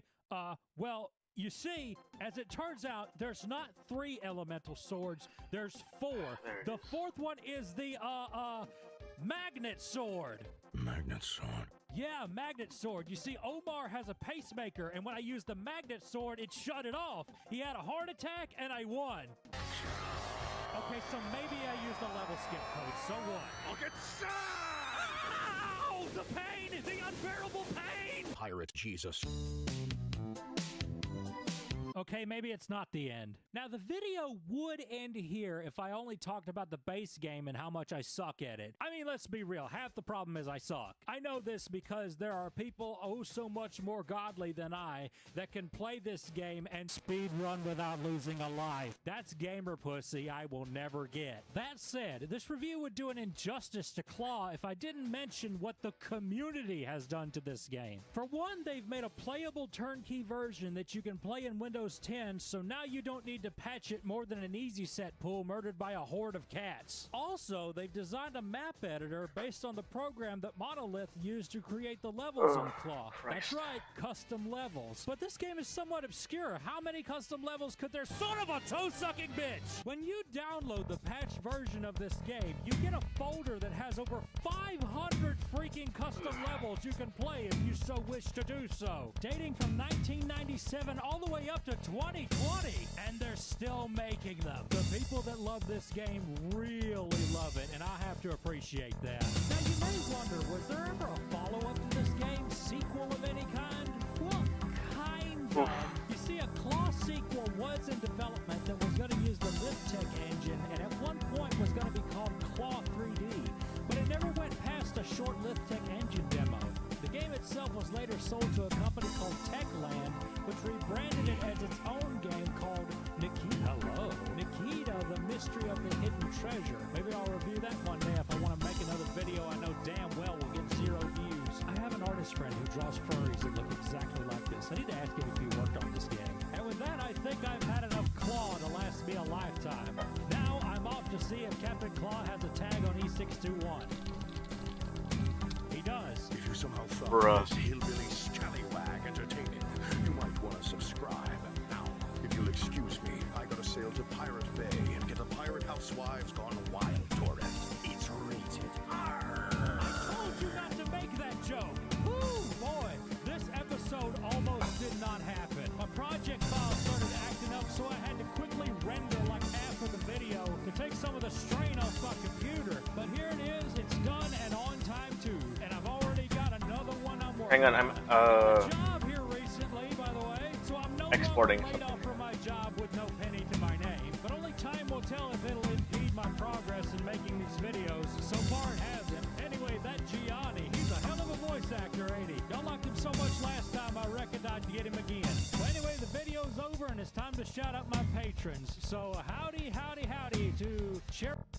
I can't believe I played the whole series. Yes, I did, in an effort to find just the right type of material that I can point my finger and laugh at and say, poo-poo game. I actually went through the soul-crushing, mind-numbing process of playing every single console release of a game series hardly anyone knows or cares about enough to click on this video. And to the select few more unfortunate souls who have doomed themselves forever by letting curiosity get the best of them and bestow upon themselves the brain cell. be right back, guys. Be right back. I need to take a whiz a bit. Be right back.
generic nomenclature, Army Men. To begin with, they were only green until one of the original manufacturers started making different colors so the green men would have enemies to fight. German soldiers were gray and Japanese soldiers were yellow. I see what you did there! Look, don't blame me, blame the toy factory that's probably out of business now and all of the founders are dead. Maybe that'll make you feel better. Now, what do ancient racist toys have to do with a game series? Well, in 1991, Trip Hawkins, the founder of EA before it stood for Evil Assholes, started the 3DO company where they designed the greatest video game console known to nobody, the 3-Dick Oral. Whenever the console flopped like a penis and just saw Prince Philip naked, the 3DO company thought they might do better making their own video games. They didn't. During this time, they started making the Might and Magic series under the name New World Computing. They also made the highly underrated Battletanks games, including Battletanks Global Assault, which is one of my favorite N64 games of all time. Don't play the PS1 version, it's butchered. The 64 version is what you want. You can do a co-op campaign and 4-player deathmatch along with a slew of other multiplayer modes. Get that Project 64 booted up and get a netplay room going. I'm serious, this game is awesome. That will be the only time you'll hear me say awesome in this review, because the main thing that 3DO made were the Army Men games. And boy, did they make a lot of games. They shat these things out faster than turbo turds. You know, turbo turds. The series started when 3DO wanted to make a real-time strategy game like Command & Conquer, but they didn't want to deal with censorship issues in countries like Germany that had censored Command & Conquer. So the idea was to change the real soldiers into toy soldiers. If it's toys, it's not violent, right? No, I'm asking, I don't know. The PC got the real-time strategy games, while the consoles got the third-person shooters and aerial combat games. And y'all, these games are painful. Almost as painful as stepping on one of these toy soldiers with a bare foot. You think stepping on a Lego hurts? Wait till you step on Private Dick Johnson. Army Men 3D. Okay, now let me get y'all set up as far as the story goes for all these games. You are green. They are tan. Your job? Kill the tan man. Question mark profit. Because that's how war works. You have to kill everybody who's a different color than you. I told myself no political jokes. What the fuck? Gameplay footage. Now the first thing you notice besides the low detail textures on the Silent Hill farm is that there's no music. I don't know what kind of weird gibberish proprietary code 3DO used developing this game, but 99% of the Army Men games won't emulate the music correctly or at all. I tried every emulator, every setting, everything short of deep throating a green plastic army dick, but the music just won't work. Not that you're missing anything, it's just that generic gung-ho soldier music, you know.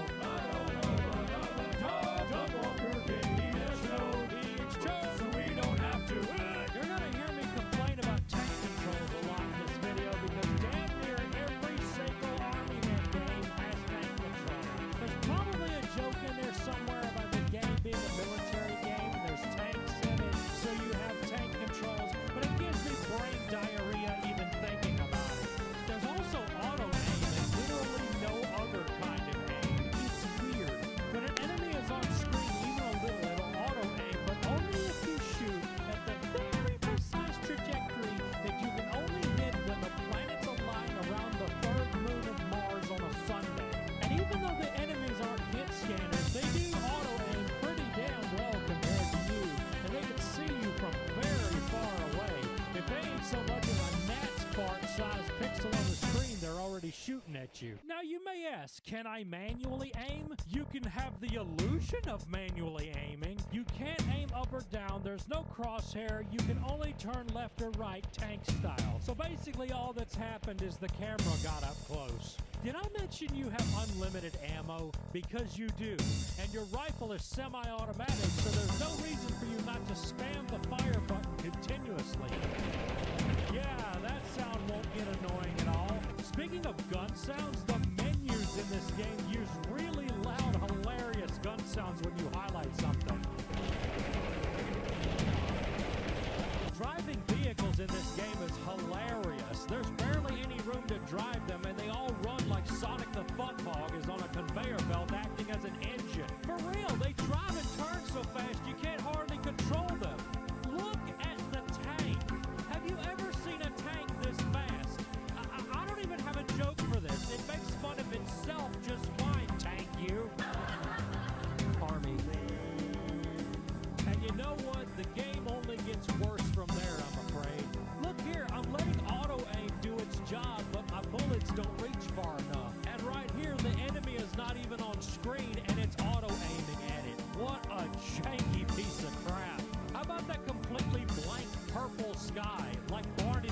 dinosaur's dick taking up the whole skybox. Enemies don't respawn in the game, so if you missed a mission objective and have to go back to do something and you killed everybody, the game gets real like desolate and creepy, especially since the music don't work. All you hear is your feet on the ground and the loud, obnoxious noise of your CPU fan. For fuck's sake, listen to it! This game is also under the impression that it's fun to walk extremely slowly through a minefield and try to find all the mines in it. Sometimes while the bad guys are shooting at you. You know what's more fun and gives the same effect? Getting rid of your cat's litter box, feeding him a whole bag of treats, and the next morning walking into your living room blindfolded. Okay, that's all of that game I can take. But you'll be surprised to know, by reviewing that game, I have actually reviewed 5 games at once. Apparently, 3DO recycled this engine and made 4 additional games under the banner Army Men World War. There was the original, Air, Sea, and Land, Final Front, and Team Assault. And unless I told you outright that I just showed you 4 different games, you would have thought this footage was all the same game. They're easily the worst ones of the PS1 era. I can't even really expand on what I said earlier even. They're the same as Army Men 3D. What worse, even more rushed out to make the quick buck. And the problems the original had are amplified times 10. Oh yeah, they're extremely hard too. There, that's 5 Army Men games reviewed. All shitty, rushed, recycled pieces of crap. You know what? They're kind of like the toys. Quick and cheap to make, extremely rough around the edges, all manufactured from the same mold. Huh, in that case, they closely capture the spirit of the toys. But now, we get to the more interesting games. There's a line of Army Men games that actually have a story, a cast of characters, and exist in their own little universe. For the video's sake, we'll call it the Sarge universe, because it all starts with the most well-known game in the series. Hell, you may have even heard of it.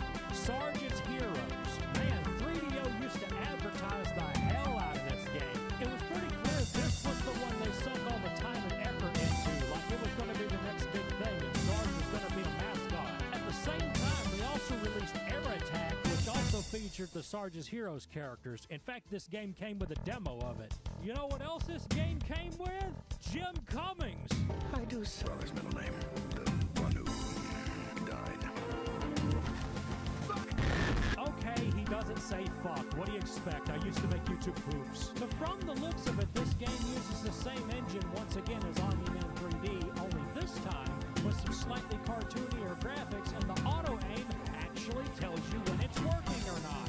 And look, first-person shooting mode. I used this 0 times. I am a literal sack of shit. I ask for something, get it, and don't use it. And once again, we've got those oh-so-wonderful tank controls to play with. But like I said, all these games have tank controls. My dick has tank controls. The only games that didn't have it were games that weren't meant to have it. Like those real-time strategy Army Men games on the PC. Those are on Steam, by the way. One thing the Sarge universe added to Army Men is what's called the Big World. A different dimension where you're the size of a toy inside or outside a house. I can't imagine someone's reaction to seeing a bunch of toy soldiers all blowing each other up in their yard, but there's probably a Toy Story joke in there somewhere. Also, listen to the music on this level.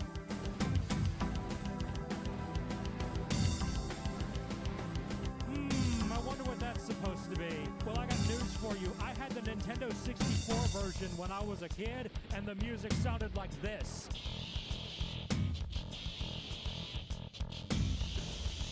You really got me. It kind of makes sense because the game has got me so I don't know what I'm doing. You call that a yeehaw, Jim Cummings? Let a man show you. Plastro, yes, little man. Colonel Grim and the Sergeant escaped our forces and have captured a blue intelligence officer and to make matters worse, Sarge found one of our reports. Colonel Grim and Sergeant escaped. Does anyone else knows that These cutscenes are great. They should have just made an Army Men TV show. I would have watched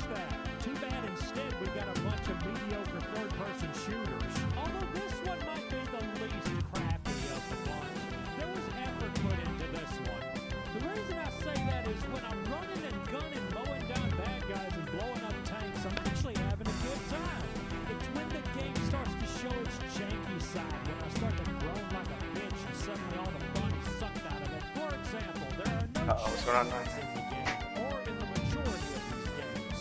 When you die, you start all over again.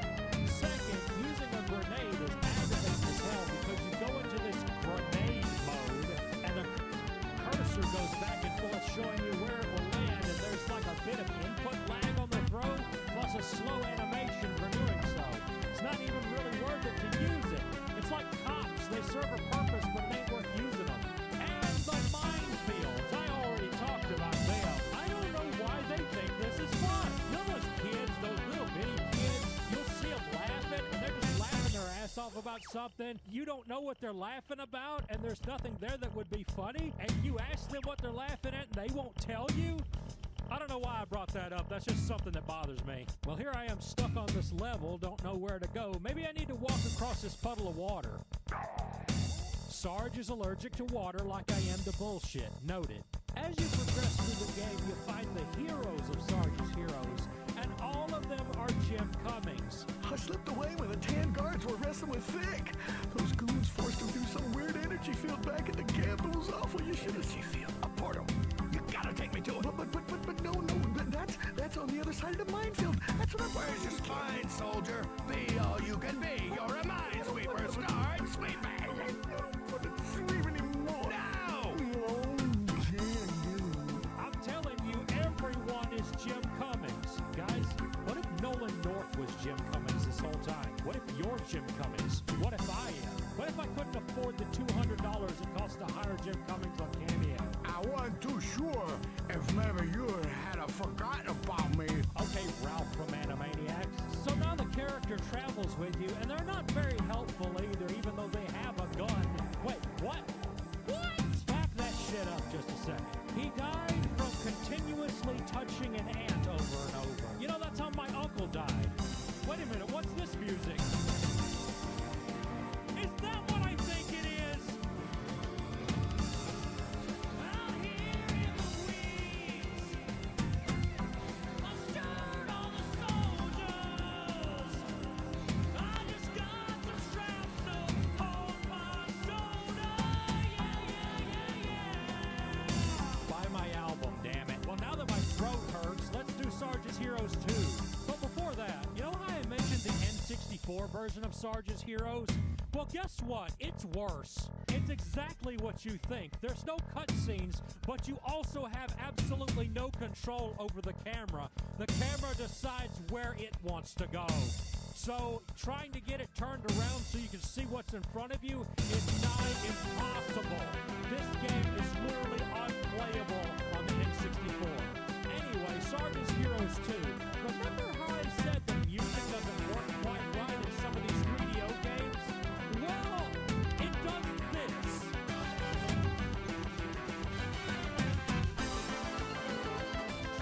I don't even know how to describe that.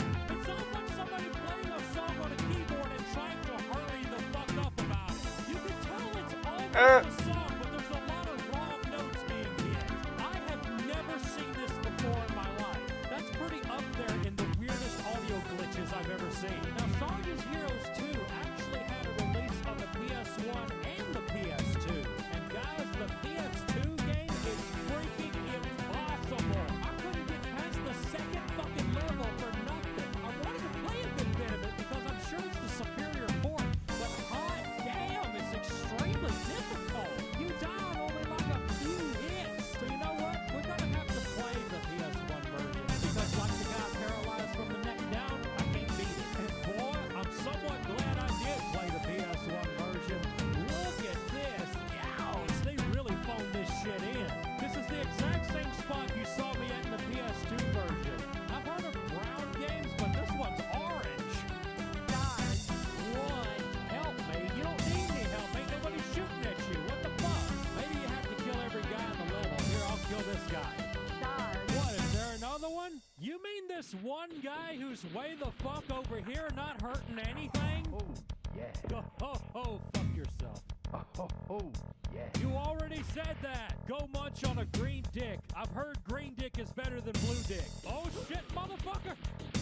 Okay, that's funny. Hey, what happened to Private Johnson? And he put him on ice. You see that text that keeps popping up? Apparently that was their way of getting around the fact that there was so little space on the PS1 disc. On the PS2, this is actually voice clips. Or maybe they were just lazy, I don't know. Are you seeing what I'm seeing right now? An automatic crossbow that loads itself. Infinite, I must add. Damage, what does that do? Holy shit, now it's a spread gun. Hey, if guns ever get banned, I'm buying one of these. Now let's try the flamethrower.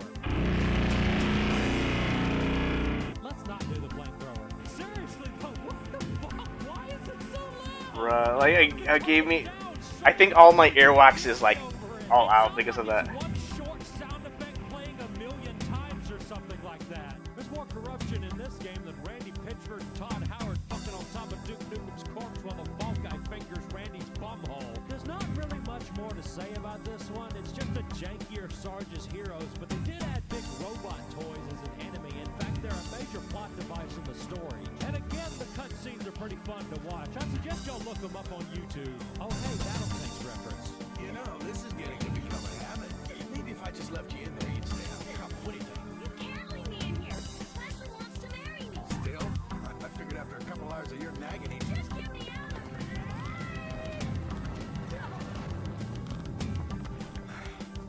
gotta stop being like this. The story in this one is kind of neat. A spy takes the bad guy from the first game to a toy store in the real world where he starts a new army. Have you ever seen Small Soldiers? This is that. There's a whole scene that involves a pinball machine that's a really fun watch.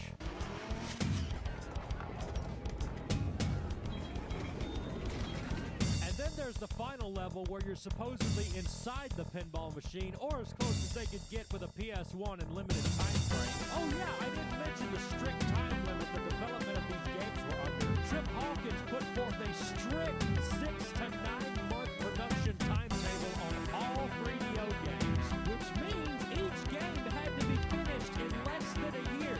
And this is a company that churned out multiple games a year. Crunch is good, guys. Also, apparently, Trippy is a bit of an ass. GamePro magazine did a review of a 3DO game called Portal Runner, which is an Army Men spin-off game, released on September 11th of 2001. I shit you not. The reviewer hated the game and gave it a 2.3 out of 5. When Trippy Boy found out about this, he sent out a fucking furious email to John Rousseau, the president of GamePro, and threatened to pull all their advertising from their magazine. In retaliation, John Rousseau posted the email online for everyone to see. Y'all need to hear this. The audience for games no longer consists of one iconic flock of angry young men who cannot get a date on a Saturday night. We wanted to include boys, girls, veterans, and casual gaming men. Tag yourself. I'm casual gaming man. Meanwhile, I personally think that we made a game that hardcore adult male gamers would enjoy, but I can understand that some of them would reject it the same way some adults reject Shrek or Beethoven. Wow, we got a Shrek shout out. Personally, I think that really means there is something wrong with a man like that, not with Portal Runner. The man literally just said, if you don't like my game, there's something wrong with you. Damn, we got some big brass balls on this sumbitch. And do not patronize me by telling me the reader is the customer. Your real customer is the one that pays your revenue, and it is the game industry advertisers. So you saying we're obligated to give you good reviews because the magazines are for you, not the readers? I would laugh at that if I hadn't heard that a million times before from different game companies. Do y'all remember when MGS4 came out and reviewers criticized the length of the cutscenes and the file size of the installation, and Konami got fucking butthurt about it? They said similar shit about that. We're paying you to give us good reviews, shut your mouth. Also, with that said, I guess I'm gonna have to review Portal Runner one day and see if it's as bad as they said, or if it's truly Trip's gift to man. Oh, suck it. Now that big long rant is out of the way, I've got another Army Man game to show y'all. Did you know that they actually tried to make a Shadow the Hedgehog type edgy Army Men character in the Sarge universe? Yes, they fucking did. Here he is. Green Rogue. Look at him. Oh god, he's so edgy. He's got a big gun. He's got glowy eyes. He's got a milk core. Say the F word to your teacher and blow up homework. Yeah, fuck you, Dad. Green Rogue said I'm not gonna do my homework. Oh god, this main menu. Well, I was not expecting this. It's an Hang on, guys. Wait. BRB. Hang on. To the end until the game suddenly stops scrolling. Then you just kill whatever enemy's on screen and that's it. Oh yeah, throwing grenades still sucks ass. They have no blast radius in this game at all. When you pick up a gun you already own, you get an upgrade for it. Sometimes turning it into a spread gun or a more powerful version of what it was before. The flamethrower changes fire color and the green one looks like a nuclear fart cloud. Oh god, is it too close? Camera, camera please, I can't see. Turn that zoom back, man, shit. Oh shit, I just got a bazooka and it's got infinite ammo. This ain't a cheat, I swear. It actually has infinite ammo. Well hell, the game's over now. I have an infinite bazooka. It's over. This game is done. Man, I wonder what that looks like when it's upgraded. What? Infinite bazooka spread gun? Are you shitting me right now? Infinite bazooka spread gun. Oh my god. I wonder how this will do on the boss battles. Oh, look, it's my comment section. And you know what, guys? I think that's about all the army men I can take right now. There are still several more games I have to go through. Enough to make a whole other video, and that's exactly what I'm gonna do. At the middle of the month, you're gonna get a part 2. When we come back, we're gonna check out the aerial combat games, the handheld monstrosities of the GBA, the last Sarge game, and whatever happened to the series after 3DO. Spoiler, it gets worse. You really got me. You really got me. You really got... Yeah, it just reminds me of like fucking.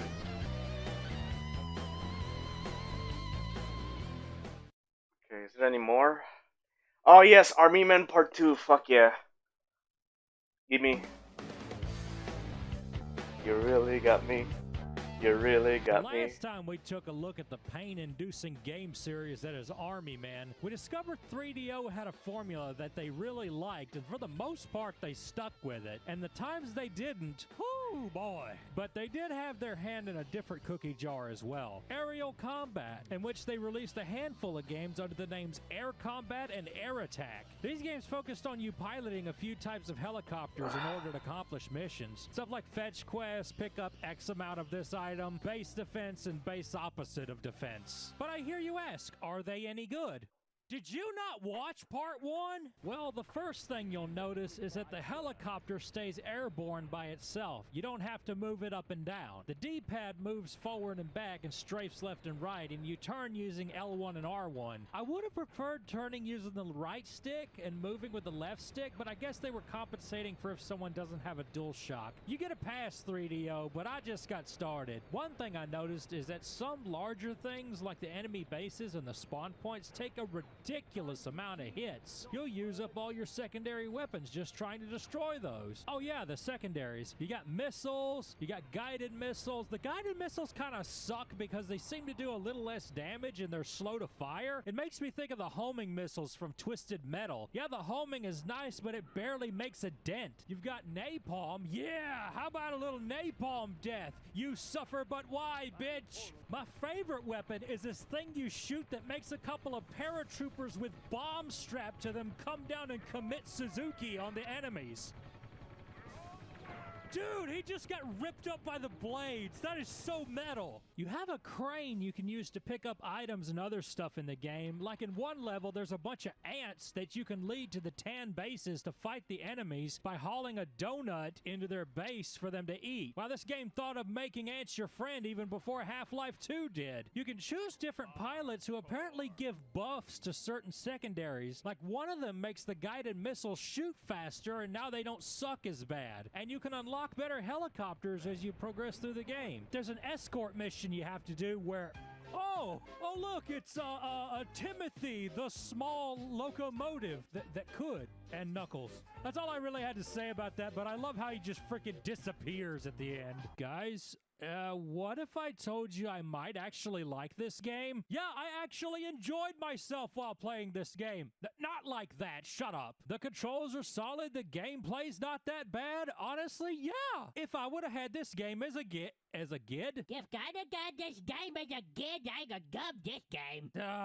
Okay, the game is good. That's what I'm trying to say. We finally did it. We found the good Army Men game. And you know what? It's got a sequel, Air Attack 2. And you know what? It's the same shit, but even better. You want to know how it's better? Because Jim Cummings voices a Jamaican guy. Ooh, that was one grandmother of a hailstorm. Hey, man, Rennemon, Pokemon, I don't give a fuck. But yeah, Air Attack 2 is literally the same game with Jim Cummings and more maps. And there's a PS2 version if you want better graphics. There was apparently a PC version of Air Attack, but I couldn't find it. Maybe it'll pop up on Steam one day like the RTS games did, which apparently some of you really like. I read the comments section. I did play Army Men RTS on PS2, which was the last one and featured the Sarge characters. I don't really have much to say about it. It's a real-time strategy game, and it's a solid one. I had fun playing it. Also, the guy doing the tutorial sounds like Principal Skinner. It's important to learn the strengths and weaknesses of each one. Or you could just hurl them blindly at the enemy. That's what most people do. Don't press the select button. It does nothing. Do not ever go near the select button. Well, now I have to. I wasn't going to until you told me not to. What you've just done can never be taken back. Well, hell, now I feel bad. All my life would have been so much different had I never pressed that fucking button. You know what else has changed my life for the worst? Playing the handheld Army Men games. Yes, I played them all. Air Combat, Army Men 1 and 2, and Sarge's Heroes 2. And in typical 3DO fashion, they are all the same exact game recycled into a different one. A dull, lifeless, isometric pile of pixelated vomit so vile you would have thought Drew Pickles ate it, shat it out, and ate it again over and over. That is exactly what I did. And if you think that is sick and disgusting, wait till you see what I have in store for the Game Boy Advance Army Men games. It is like I took my semen and then fertilized the eggs of a diseased radioactive cum monster that lives inside my bowels. My bowels then gave me sons and their names were Army Men Advance, Army Men Turf Wars, Army Men Operation Green. These games are all the true definition of shovelware, a waste of data.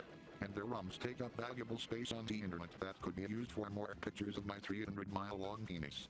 These games are pieces of shit with absolutely no entertainment value whatsoever.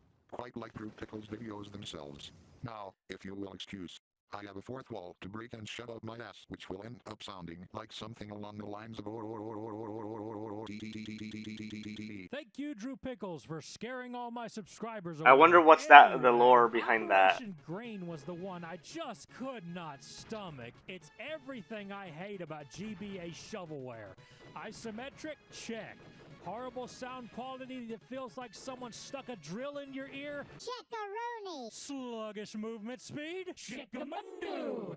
Only thing it doesn't have is a movie license. Then it would be the perfect GBA shovelware. And I'm not going to rag on the graphics either, because honestly, I've seen way worse when it comes to GBA graphics. Remember that monster truck game? Oh, mama. I didn't even get past the first level on this one because I couldn't figure out where in the Sam hell I'm supposed to go. And honestly, after half an hour of aimless running, I tapped out. Turf Wars is the same idea, but executed differently. I actually got through a few levels. Not that it was much better. The music is hilarious, though. It does not go with the game at all.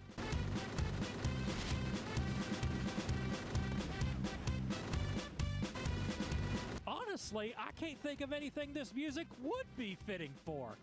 Tell you what, play it at my funeral. Army Men Advance almost feels like it wasn't an Army Men game to begin with. It's like zombies ate my Army Men or something. The art style and the way the Army Men sprites look nothing like the rest of the games. This one's top-down instead of isometric, by the way. And you know how I like my GBA games, just like my women. Top-down. To tell you the truth, the game wasn't all Tell that you the bad. truth, It's is like, just, was that you get his feeling in attempt your to, head, like, you know, I could British? be playing literally any other game right Lamau. now than Army Men on the Game Boy fucking Advance. There are way more important things I could be doing with my time, like doing my taxes, cleaning my house, commissioning an artist to draw my rant sonnet. Oh no!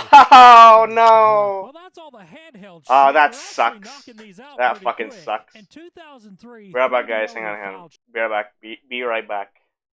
This is like ass again. Like I don't know why. What is going on with like my CSP right now? It's so gay. It's so fucking gay. So okay. Be right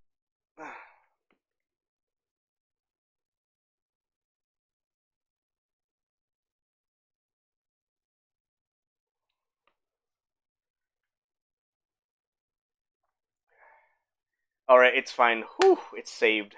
It's saved. Thank God. Ow, ow, ow. Not too close, not too close, not too close.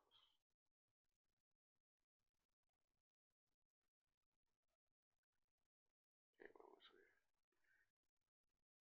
Chapter 11 bankruptcy and lay off their employees without pay. Treated your workers like shit Lama. all the way to the end, eh, Trippy? After that, the Army Men series would be sold off to a company called Global Star Software that would continue releasing the games in the series, including the very last Army Men game 3DO worked on before it shut down, Sarge's War, which ironically was supposed to be the last game in the Sarge universe. It was released on the GameCube and the Xbox, and we're going to play it on my modded Xbox with every fucking American release on the hard drive. Yeah, buddy, bet you wish you had one of these. Well, this certainly ain't the cartoony comedic Army men I know and don't love, and Jim Cummings is nowhere to be found. This is a gritty reboot. They pulled a DMC on us. This game is trying to be serious. How serious? How about every major character other than Sarge fucking dies all in one cutscene? Vicky. I love you, Sarge.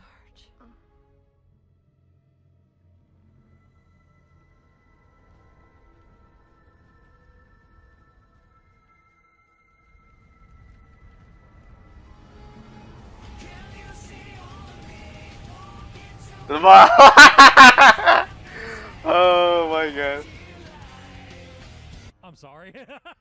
That's so good. Please, this is why you went bankrupt. It's the 6th fucking generation and you're still doing tank controls. You're not Silent Hill. You can't just say it's part of the atmosphere. By the way, did you know that they put Silent Hill 2 on the Xbox and it goes for cheaper than the PS2 version? And it has an extra game mode the PS2 version doesn't have? And it's way better than that shitty version on the 360? Get it. Backward compatibility is a thing that exists. Back to your scheduled program. How about them graphics, huh? Look at the graphics, they're awesome! Looks more like Medal of Honor than it does an Army Men game. Why, yes, Sarge does have a gigantic hole in his back. As your health drains, you lose pieces of plastic. That's a neat little touch. And you know how I like touches, said Michael Jackson. So the whole game is just an update on the Sarge's Heroes formula, except now you have some light puzzle solving. If you can call looking for bombs to blow up walls that are clearly marked as blow-upable walls as a puzzle. Yes, I said blow-upable, and I'll say it again, blow-upable. Nice little secret room. I don't like the way he said that. In fact, I don't care for Sarge's voice in this at all. Time to inflict some serious pain of my own. Bruh. I have to make it back to the portal and find Malice. I was a plastic toy. Funny as hell, I was in the most mediocre game you could think of. You know, I kid, but... Max Payne reference, nice. Isn't that bad? It's surprising. Like, 3DO was finally getting an idea on how to make a third-person shooter and went bankrupt while making it. So other than this game, we'll never know if things would have gotten better from there. So anyway, you basically have a couple of primary missions you have to complete, most of which have to do with point A to point B.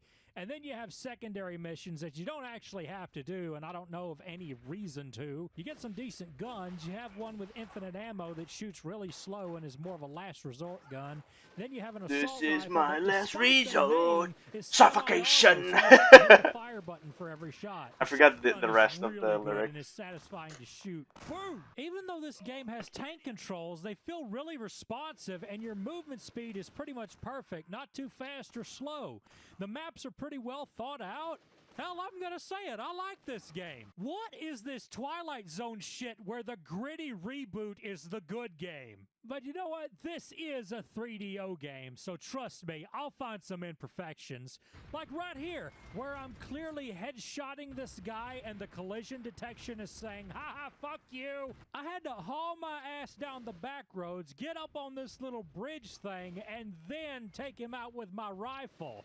I don't know if this was a glitch or the game coded it in such a way that I can't kill him unless I do it like that. Also, despite the fact that I like this game for the most part, there is one point where I absolutely despised the game. There's this one level that's supposed to be like a basement or a pantry. I don't know what the fuck it's supposed to be, but the map was so confusing. I just ran around aimlessly trying to figure out where the hell I was supposed to go half the time. And when I did finally find the goal at the end of the level, I found out that I was supposed to have a bomb there to blow up a wall, and that bomb was all the way back almost where I started. And it was at that point I decided it was time for a break. So it wasn't really the game's fault. It was my fault for not finding the bomb. I'm not going to sit here and blame the game for my own stupidity like some people do. Whew.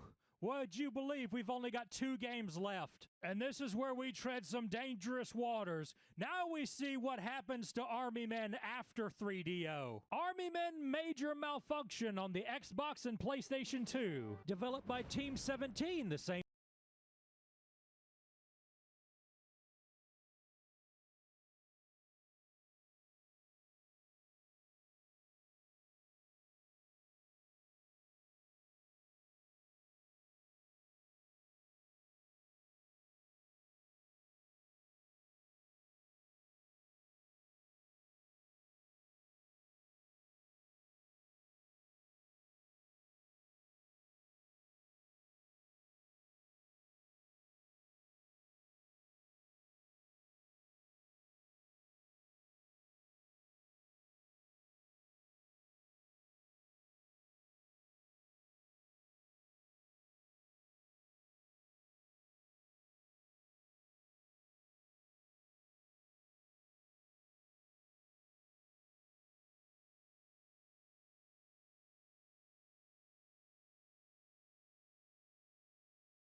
Alright, let's go time.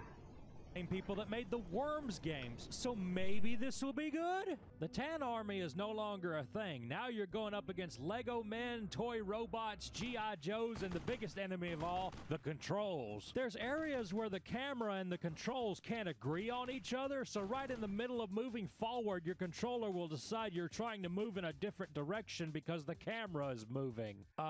Okay, so, this is embarrassing. My review just had a major malfunction. The rest of the footage I recorded for this game was corrupted. So literally the only footage I have of this game is the first 2 levels. So I'll just sum it up real quick. The lock-on sucks and it's the only way to shoot. The tank controls kill you sometimes. Also the voice clips are annoying because they tried to do that Banjo-Kazooie thing where they talk in gibberish. Yeah, have fun listening to that.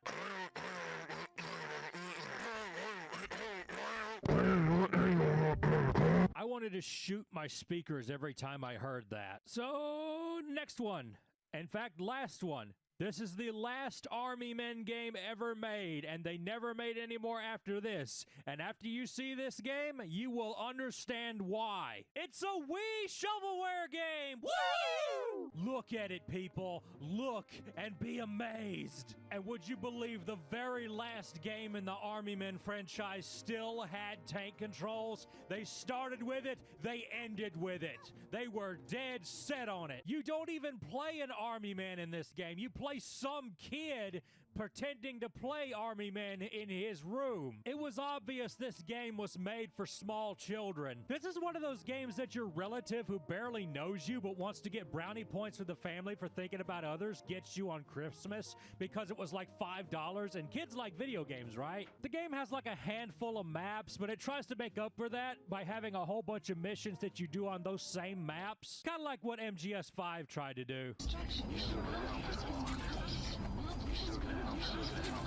Shut up! Even though the game gives you a cursor, you don't actually start hitting your enemies until the cursor turns red. Like here I am further away shooting at that same enemy and the Wii is like, no. You know, I've kept quiet about it for the most part, but this is the most the series has ever blatantly ripped off Toy Story. And I do feel like this game would have been a whole lot better if they would have actually used Silicon Graphics computers and given the protagonist breast cancer. And this is where the Army Men story ends. Not with a bang, but a whimper. Global Star would get bought out by Take-Two Interactive and get rebranded 2K Play. So now Take-Two owns the rights to the series, and if you look on Steam, 2K is shown as the publisher of the games. There has been no attempts to revive the Army Men franchise at any point in time, and maybe that's for the best. There has been attempts by indie developers to make similar games under different names, but nothing has really gotten major attention. There's also a game called Rising Storm 2 Vietnam that has an Army Men expansion. So the question is, will we ever see Army Men again?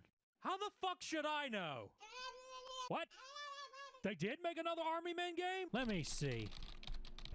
Oh no, it's a mobile game!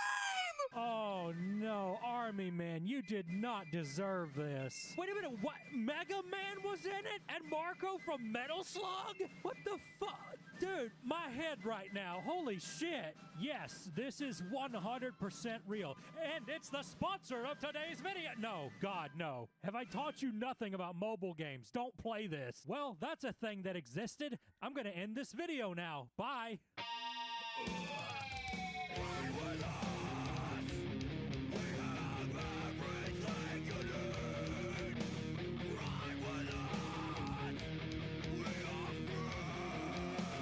Let's do Scooby-Doo games. I keep getting recommended this on Facebook Marketplace. Are they trying to tell me something? In 1969, CBS had a TV show on their channel called The Archie Show by Filmation about the characters of the Archie comics forming a rock band. It was so successful that the show even had a #1 hit on the charts. Now, what does this have to do with Scooby-Doo, you ask? Hold up, just stay with me, all right? CBS wanted to double down on that successful idea and asked Hanna-Barbera to make a similar show, only this time the rock band solves mysteries. Joe Ruby and Ken Spears would come up with the Mysteries 5, a show with a large sheepdog character that was a beatnik that played the bongos. That was fucking stupid, so they made Scooby-Doo instead. Scooby-Doo is one of those cartoons that as if it's always always been around since the dawn of time. Other than a brief disappearance in the 90s, there has almost always been new episodes of Scooby-Doo in some form or another. And in the 2000s, we saw a huge revival in the series in the forms of movies, straight-to-video movies, reboots, and video games. Even though there were several games in the early 2000s, there were games before then. Games like Mattel Electronics presents Scooby-Dooby-Doo. Okay, it doesn't do that. Here's what it really sounds like. Well, that's 5 years worth of wax that just melted out of my ear canals. Bruh. Where do I begin? You see that puke green blob right there? That's supposed to be Scooby, and these are ghosts. Now, if Pac-Man has taught us anything, it's to avoid the ghosts, right? No! You touch the ghosts to win. Not only is that the polar opposite of Pac-Man, it's even in a maze, but this is the polar opposite of what Scooby would do in this situation. Unless he's doped up on whatever's in those Scooby snacks. And what kind of crazy person runs around touching ghosts anyway? Much less a dog. This game is simple. You move around, you touch ghosts, and you avoid a skull head that will chase you if he sees you. You can make him stop by laying a bone in the maze, and that's the whole game. Now, would you believe that this game will only work on a reel and television if you have the extremely rare ECS keyboard attachment? Yes, you heard me. This game requires a keyboard. Was there not enough buttons on the Intellivision keypad? Well, we can rule out this one getting re-released on the Intellivision Amico. How is that coming, by the way? Now, unfortunately, there was no NES Scooby-Doo. The series skipped it entirely. However, there were home computer releases like Scooby-Doo on the Commodore 64. Hell yeah, we about to hear some sick banging Keijin remix of the Scooby-Doo theme? Dun, dun, dun. Hey, it's pretty good. Catchy. Oh, that's not good, actually. Come on, man. I want to hear some nasty, sizzling C64 sound chip goodness. When the You know what? I'll fajitas do be it myself. sizzling. Oh my god. It sounds like it has the same pace as the Simple Plan version. Yeah, that's what I'm talking about. Now, I don't claim to know everything about the show, but I'm pretty sure Scooby isn't yellow. Unless it's an episode I ain't seen. And Scooby grew some fucking balls in this game because he's punching ghosts in the face. Yeah, buddy. It's not even that much of a punch, it's more like he's waving his fist up and down. You know how a lot of these home computer games are unbeatable because the game devs didn't really give a shit? I think this is one of those. Because for one thing, they put way too many enemies in here and you die. Hang on, wait, let me... And Hang if on. there's an enemy close... Be right back, guys. Be right back. Be right back.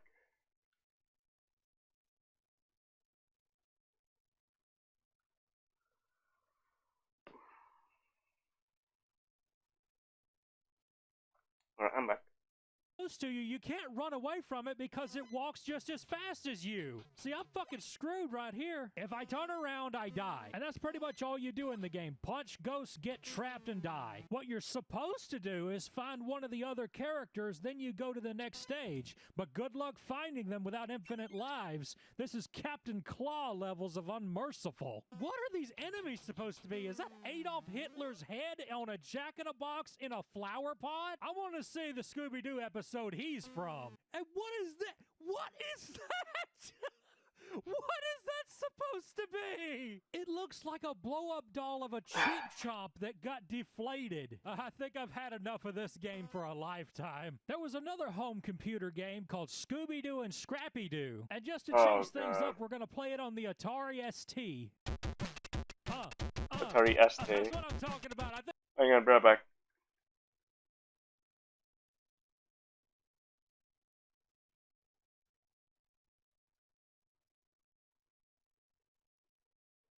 we in for some sick beats, boys.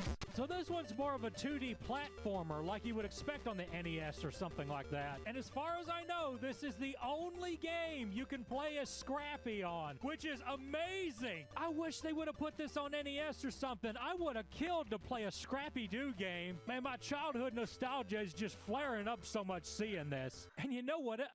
Why are you looking at me like that? What, you don't like Scrappy? You don't think Scrappy's cool? I love Scrappy. He's awesome. I don't know what's wrong with y'all. Shit. Don't like Scrappy. What the fuck? Well, love him or hate him, this game doesn't seem to be all that bad. What I don't like is there's no visual cue of any kind that you've taken damage. You just take damage. And I don't think there's post-hit invincibility either. You attack your enemies with a boxing glove, and I think you can jump on some enemies' heads, but it doesn't really tell you which ones you can. Maybe it says in the manual, but of course I don't have that. I would like a sound effect, some flashing, some knockback, something to tell me I'm losing hell. But no, there's no sound effects at all, just this sick chiptune music.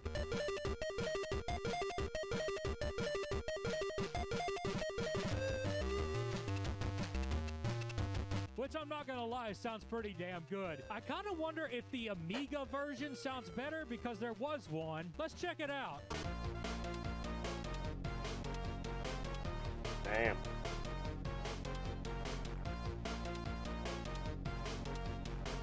Oh, fuck, I could listen to that all day. Shit.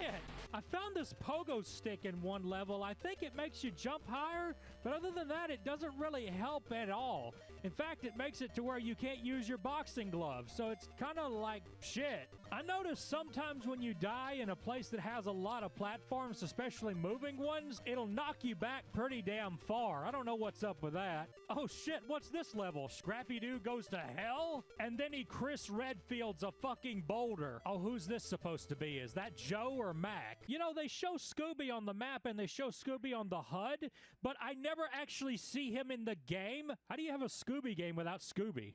But we sure got plenty of googly-eyed frogs and whatever the hell this is. Oh, wait, it's supposed to be a mammoth. I see now. You know what I thought it was? I thought the white part was a mouth, and it was a big face going, oh! You know what? I keep making fun of this game, but it's actually pretty solid. I'm actually surprised an Atari ST game would be this good. You know, it's still bothering me y'all don't like Scrappy. I think it's just y'all don't understand what he's been through in life. Scooby's sibling threw him away to live with him because he was unwanted. And then through his life, he conquered the Arctic Circle, escaped hell, and defeated a tribe of missing nose in a haunted forest. Yeah, the game glitched out on me and wouldn't play anymore after this. Oh well, next. Scooby-Doo on the Super Nintendo. Oh boy, I have got a love-hate relationship with this one. It's got a lot of things it does right, like the music is the background music from Scooby-Doo Where Are You? And most of the sprites of Scooby and the gang are traced from animations on the show. Like when Shaggy and Scooby walk, it's the same animation. It has the look and the sound, but how about the gameplay? How about...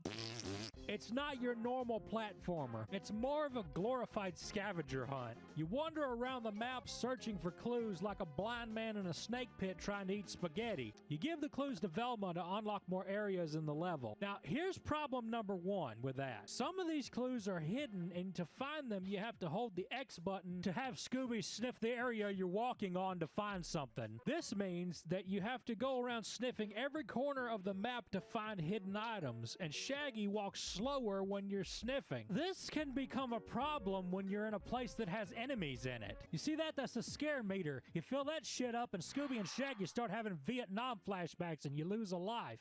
There's no visual or audible feedback from you touching an enemy other than the gauge going up. There's no temporary invincibility or anything. You can literally just brush by an enemy and fill up half your damn gauge. It's aggravating. So how do you get it back down? You eat Scooby crack, which Daphne gives you every time you unlock a new area. Guys, never Google Scooby-Doo crack pipe. You are not ready for what you will find. Oh, so no. do you have any way to attack, you ask? Each level gives you different weapons. Most of them are throwing weapons, but you also get a hammer and a trolley? Okay, the throwing weapons are poo-poo. If you actually hit anything with these things, it's pure luck. Oh, come on. Oh, for God's sake. Just hit the fucking jack-o'-lantern, my God. Piece of shit game. Oh, fuck your mother. You see, you have to time this just freaking right. Are you serious? Oh my God, come on. There, fuck. But the main thing I hate about this game is that it's glitchy. Every time I played this game as a kid, I would find some kind of game-breaking glitch that would have to make me reset. In fact, I had one on this playthrough. At the end of the level, you had to find the items needed to make a trap, and then you lure the enemy into it. So I found the monster, and now it's supposed to chase me. But then I noticed it didn't follow me. The monster is stuck. And for some reason, Daphne spawned here. And also, there's a clue here that I've already got. Well, since all this monster is going to do is reverse moonwalk, I guess we got to end this review. 2 out of 10. I liked this game as a kid, but not now. Scooby-Doo on the Genesis is a completely different game. It's a point-and-click game. I hate point-and-click games. Next, Scooby-Doo Classic Creep Capers on the Nintendo 64. Oh, this game made me want to shove my cock in a meat grinder. Oh, I don't remember this part of Resident Evil 2. That's right, we got fixed camber bang. This game follows the plot of episodes from the series. So we're outside the museum from the Black Knight episode. Is Shaggy gonna swoosh right in? Ah, I get the reference. No, I he get that doesn't. reference. That's disappointing. Not as Somehow. disappointing as this fucking game, though. There is something bad wrong with the controls in this game. I don't even know how to describe it. Okay, basically, when you're walking and the game changes screens, it also changes how the control stick is set up. Like when you walk downward on the next screen, the position you have the stick on will now serve as the forward direction until you let the stick go. Then it resets. Imagine if you had a joystick that would randomly change which way is up. Man, you would just have to play it, and I'm telling you not to. It just about makes the game unplayable. It really turns into a problem when the Black Knight is chasing you because you lose track of what is what on the control stick. This is a Scooby-Doo game, a baby game. It doesn't need cryptic controls. And then there's this part where you have to dodge a bunch of dinosaurs. Oh God, I'm getting a headache just looking at this. It doesn't help that because of the fixed camera angle, you can't really make out the perspective of like how far or how close it is. And even when you can, you still have to fight the fucking controls. I mean, look at this. This is a mess. When you finally do make it to the end of this, you get to Velma, and Velma says she needs you to find her glasses, so you have to get back out of this spot, go to the place where the Black Knight spawns, try to run away from him, and then get to where the glasses are. Here's the problem. The Black Knight runs really fast, and here you are trying to fight the controls. When I finally do get to the glasses, the Black Knight gets over there too, and I gotta use post-hit invincibility to try to push myself away from him. But that doesn't work, so I have to like inch around this corner and try to move him in such a way that I can get behind him. But that tactic was about as reliable as a Bethesda game. This time I pick up the glasses as soon as he spawns. That way he's still behind me and I can run away from him. Oh, I made it. But you know what I gotta do now? Go through the dinosaurs again. Oh, for God's sake, man. To whoever made this level, I hope their dog dies in a car crash and the dog was driving. Now I know the question you're gonna ask, can you pick up Velma's glasses before you meet her? No, they don't spawn. I already tried that. The fucking devs were adamant that you go through this place several times. You know, I'm from Louisiana, and in the south part of it, we've got voodoo queens and witch doctors and shit. I ought to commission one of them to make a Scooby-Doo voodoo doll that I could just steadily stick pins and needles in. Fucking game devs, your mama, So, you want to see the rest of this game? Well, too bad, because my emulator crashed. I've never been happier that a program crashed in my life. Scooby-Doo and the Cyber Chase on PlayStation. My God, this one was not bad, actually. I mean it, after all the junk I just played, this was like playing Crash Bandicoot or something. If you've never seen the movie Scooby-Doo and the Cyber Chase, it's about the gang getting sucked into a video game. So, of course, there needs to be a video game, and here it is. I've spread my evil virus all over this game. Oh, this must be de novo and I cheat. Come on, Daphne. Let's go find that trap. Good luck, everyone. Saving your game is always a good idea when there's a phantom virus around. I love it when games can't decide on a sample rate for their audio. So the quality keeps going back and forth. Shaggy, what are you doing there? You doing push-ups? Like drop down and give me 20, Scoob. Show Ranger malfunction. It looks like you've landed in Japan. Kawaii. Well, when I said this is like playing Crash Bandicoot, I Wow. meant it. These levels are laid out exactly the same way. Watch out for those ninjas, Scooby. They look mean. Thank you for interrupting, Daphne. Now, you have jumping and ground pounding, but you've also got pies, which... I know you're hungry, Scooby, but these pies aren't for eating. You'll want to throw them at enemies when they get in your way. Can we not do this? I did this in the Grinch episode, and it wasn't funny then. Those Scooby snacks sure look good. Picking up more than one Scooby snack in a row. When you come to large gaps in the Use your jump and bounce move to open. Like you fucked up, Scoob. So you have Oh, pies no. that you throw at enemies. Oh, no. How very cartoony. And you get the pies by ground pounding on these crates that look like Game Boys that only have a directional pad. Have you ever seen the no buttons Twitter? Okay, This is like halfway there. But yeah, you jump, you ground pound, you throw pies, you defeat bosses, and then some. And that's pretty much the whole game. Honestly, it's not that bad for a Crash Bandicoot ripoff. The levels do feel samey sometimes, but the controls ain't too bad. The game isn't challenging, but it's not too easy either. It's a solid 7 out of 10, I would say. And then the ice levels. And it all comes crumbling down like my crypto when Elon Musk makes a tweet. Guys, how do y'all feel about a level where half the fucking floor is slippery? I just want to find the person that came up with the idea of slippery floors and just choke the fucking life out of them. Oh, I'm choking my microphone. What the fuck? How long did it take to make these textures for this level, I wonder? Look at me, I'm a graphic designer. I have never wanted to kill defenseless baby seals more than after playing this game. Anybody ever watch The Secret of the Seal? That was my first anime. Go tell Mr. Nani that I don't think anything. Ooh, let me tell you about this snowmobile level, though. I guess to make it more icy, they decided to make the controls of this thing really floaty. You can hang up doing any precision turning on this. Just hold on for dear life and don't hit anything till you get to the end. You know, that's good life advice. It seems all well and good until you get to this really narrow path with bottomless pits on both sides. Because this thing is so floaty, it's really easy to overcorrect and fall off the side. Oh, well, I guess I'll get fucked then. You're already trying not to hit this penguin, so you got 2 things to worry about at one time. And for some reason, when you hit this ramp, it'll send you flying in a random direction. You know what I'm doing right there? Save stating. You know what? This boss fight can fuck right off. You're on a Oh wait, I slippery didn't know you block of can ice do with that. bottomless pits all around. You only have to hit the boss 3 times, but it's not hitting him, it's him hitting you gotta worry about. The game tells you when you're able to hit the boss, and you better be ready. But you're not. You're slipping, sliding around, trying to get back in control again. And then he starts doing this fucking spin attack that's almost impossible to dodge. You would have an easier time trying to dodge jizz when you're stuck between a cock and a condom. That is probably somebody's fetish I just described. Bro, no. Oh. Killed many a shaggy doing so.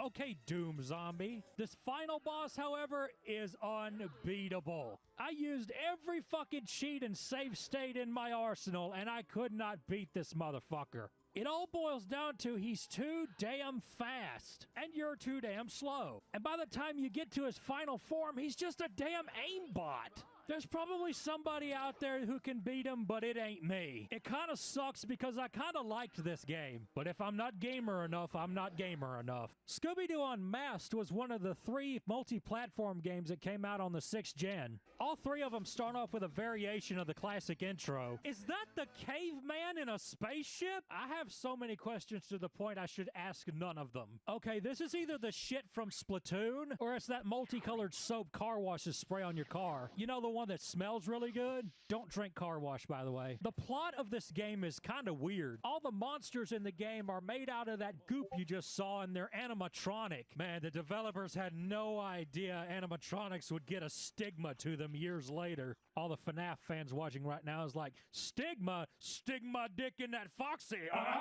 The game's a 3D platformer with a hub world and stages. There's only 3 worlds, but they all have several stages, so that means you're going to be stuck to the same theme for a while. And the first world's theme is Chinatown. And guys, I feel like this could be any video game. It's just a good platformer that just happens to have Scooby-Doo in it. Yes, you just heard me say good. This game is actually kind of fun. Oh no. There's Oh a good no. variety Oh in the no. levels too. Some are extremely linear. Some of them you have to kind Ooh, of that was explore close. to figure out where you're supposed to go. But there are clues hidden in all the stages, and you unlock new levels when you find them. So the game gives you incentive to explore. You got a few different attacks you can do, and you can unlock even more attacks by getting costumes for Scooby, including this Kung Fu one.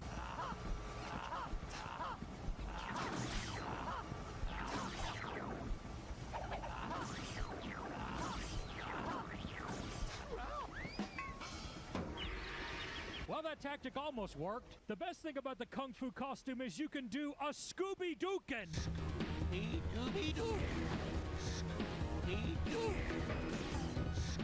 Scooby-Doo. All in all, this game is not bad at all. It's not perfect, but it's pretty decent. I do plan to play this some more. So it is possible for Scooby-Doo to have a good game or a decent game, but what about a great game? Like something you would actually play because you wanted to, and you would recommend other people play it too. That game is called Scooby-Doo Night of 100 Frights. This game had a lot of thought and care put into it by people who genuinely did their homework about the show. This one is all about a ghost named Mastermind, voiced by Tim fucking Curry, who revives all the old monsters from the original show, and Scooby has to defeat him and save the gang. So there's tons of fan service in this game. Even Don Knotts is in it. It's like my pappy always told me. You plant crabgrass, you get crabs. Try jumping on those pesky critters. That should take care of them. This game does a lot of mixing up 2.5D and 3D playing styles, and it does it very seamlessly. Instead of having a hub world and stages, the levels are all connected together and have branching pathways. So it's almost like a freaking Scooby-Doo Metroidvania. And there's a lot of variety in these levels. They never feel samey or boring in any way. There's also a collectathon element in that you need a certain amount of Scooby snacks to unlock certain levels, but it's very forgiving, and you don't have to get every single solitary one. You also get items later in the game that unlock new areas and levels. And they even give you ways to fast travel, so it isn't a slog trying to get back to those levels. I know, I need to be entertaining y'all. I need to be cracking jokes, calling Scooby's mama a bitch because she's a female dog, or asking how does the headless specter still see you if he has no head. But I can't make fun of this game. It's good, like really good, and I'm going to play it some more after I finish this video. It's so good that it aggravates me that it got such low scores. This should be a cult classic that all of you should play. It's on PS2, it's on GameCube, it's on Xbox, and it's cheap. There's no reason for you not to get this game. As a matter of fact, I love this game so much I bought a physical copy. You want another reason to buy this game? Okay, the boss fights have theme songs. Watch out, Scooby. The Black Knight's coming for you. Oh my god, it's so good, so catchy. Fuck. Hey, no, it can't be. It's the caveman! He was frozen in there and now he's out here! I genuinely want to fuck this game. Literally, I want to take my dick and put it in the CD hole and just start ramming it up and down. I hope I have gotten my point across that you need to play this game. So the 6th gen has been pretty kind to Scooby, huh? We got a decent game, we got an excellent game. And then we got Mystery Mayhem. Have you ever heard the term gag me with a spoon? Well, gag me with a fucking cactus. This game gives you a bunch of objectives to complete. Go here, pick up that, solve this puzzle, and normally at the end it asks you to defeat all the ghosts on the map. Now on the first level you don't have a weapon until later. Then you get this book. This book is made to order. No! This book is made to stop that! That book is your weapon, and it sucks up ghosts and stores them in the book. Wow, somebody either played Luigi's Mansion or Faces of Evil.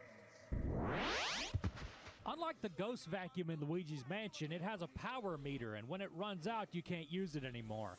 And it uses more fuel than an Oldsmobile, so it's not uncommon to run out of power in the middle of sucking up a ghost. Then you either have to find these little things around the level, or go back to a recharging area. Recharging your book. What is it, a Kindle? Do they still make those? There's this voice line that Shaggy keeps saying when you suck up ghosts. I thought it only says it when you've got one more ghost left to go, but no, it says this at any point in the game. One last ghost roaming free. Gross. It's like Shaggy is venting his frustration Is that with his drug addiction. Craig Smith or whatever his One name? last hit is all you need and you'll quit, right? Like I can quit when I want to. You can switch between Shag and Scoob at any point, but literally the only difference is Scooby can crawl into small spaces and Shaggy can't. So there's absolutely no reason to pick Shaggy. He's only there so they can have instances where they get split up and have to find each other. Didn't the Grinch have this mechanic too? Oh God, tell me there's no poles in this game. There's a quote-unquote stealth mechanic in this game where you have a sneak mode for quietly walking around ghosts. But it doesn't work because ghosts can both see and walk through walls, so there's not really any way to hide. But the game knows this, so it gives you ghost disguises that make the ghosts not see you or hurt you. You can even touch them. There was this movie studio level where I kept getting lost and running around the same damn areas over and over trying to find my way.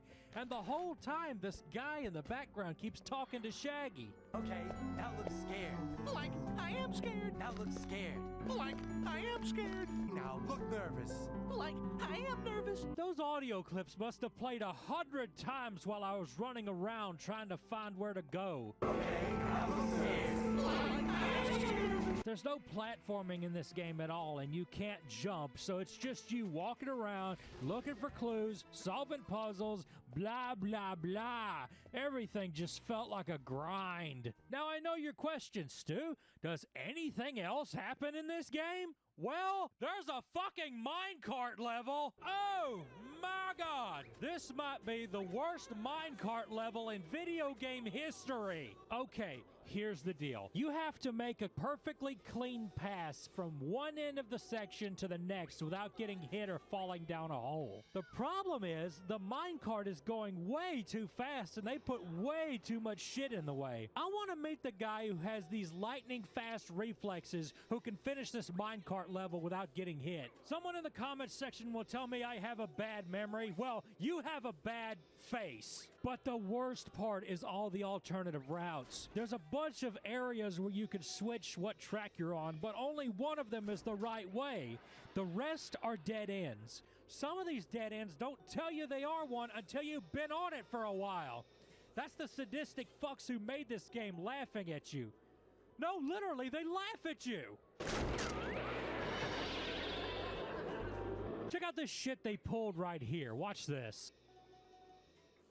Fuck your mother with a syphilis cock. You see what they did right here? I have to lean to the right so I don't fall in this hole, and they put a switch track right there so you would go into that dead end. This minecart level is insufferable torment, and I fucking hate it. Even after I'd finally finished it, yeah, I got past it, by the way, I felt absolutely no sense of accomplishment. I just felt like I shouldn't have gone through all that shit. This minecart level can eat my whole ass and throw it back up. Fuck you!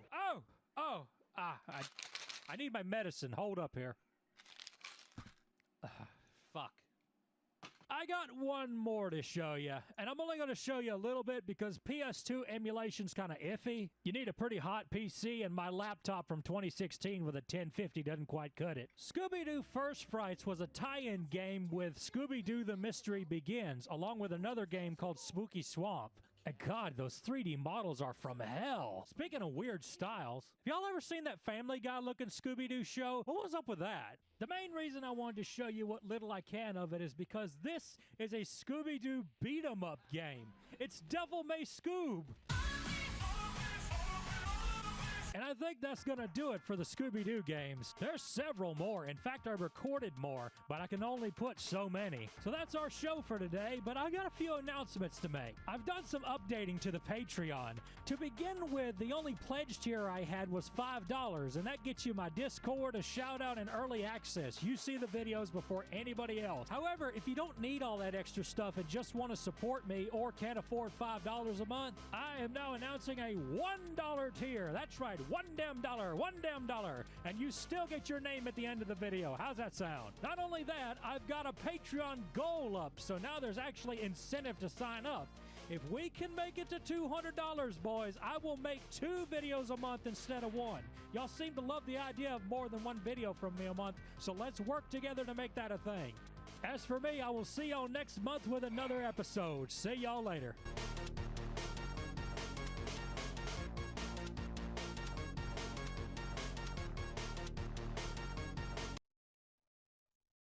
So a year ago, I made a video about Scooby-Doo games, and now it's my most viewed episode of Working Man Games. So I figured because there's still plenty of them I haven't reviewed yet, let's do it again. Now, a lot has changed since I made that last episode. I have a better internet provider, which makes getting these games a little faster, and back then I had a crappy gaming laptop from 2016, so I couldn't emulate PS2 or PSP very well. But since then, I've built a PC, and now I can emulate damn near anything. Of course, I had to buy a GPU back when they were super expensive. That was a nice wallet drainer, but it's done. So now I can play the games I missed on the first review, starting with the Game Boy Advance games. Okay, my laptop wasn't that bad. I just didn't do the GBA games because I didn't want to, and now it's come back to haunt me in the form of an isometric adventure game. My God, why are there so many isometric games on the GBA? Did some company make some easy to program engine? Oh, who's this guy? One of the developers? And what are these character sprites? They look like the characters from Out of This World. So this game is based on the Scooby-Doo movie, so all the character portraits are the movie characters. Gotta make that movie tie-in game money. And who made it? THQ. First there was Ocean, then LJN, and then THQ. The holy trinity of bad movie game creators. So the game gives you missions, and it's all pick up this object, find this object, go here, go there, talk to this person. It's all very gripping and engaging. About as gripping as the grip you have on your dick while you're looking at E621 while listening to this video. That site ought to pay me for all the free advertisement I give them. So as you can imagine, there's this ghost haunting a hotel resort, and the gang has to figure out who it is. You can switch out characters, and they all have certain things that they can do. Like if you pick Velma, you can solve puzzles and unlock stuff. You can play this puzzle to unlock treasure chests, which all have money in them. And the time I played this game, I only ever needed the money once. But I'm guessing later in the game you start needing it more. I guess the game is teaching us we really don't need to be worried that much about money. Join my Patreon. Do it, it'll be funny. So while going through this swimming pool room, I noticed there's like 5 or 6 swimming pools in this place.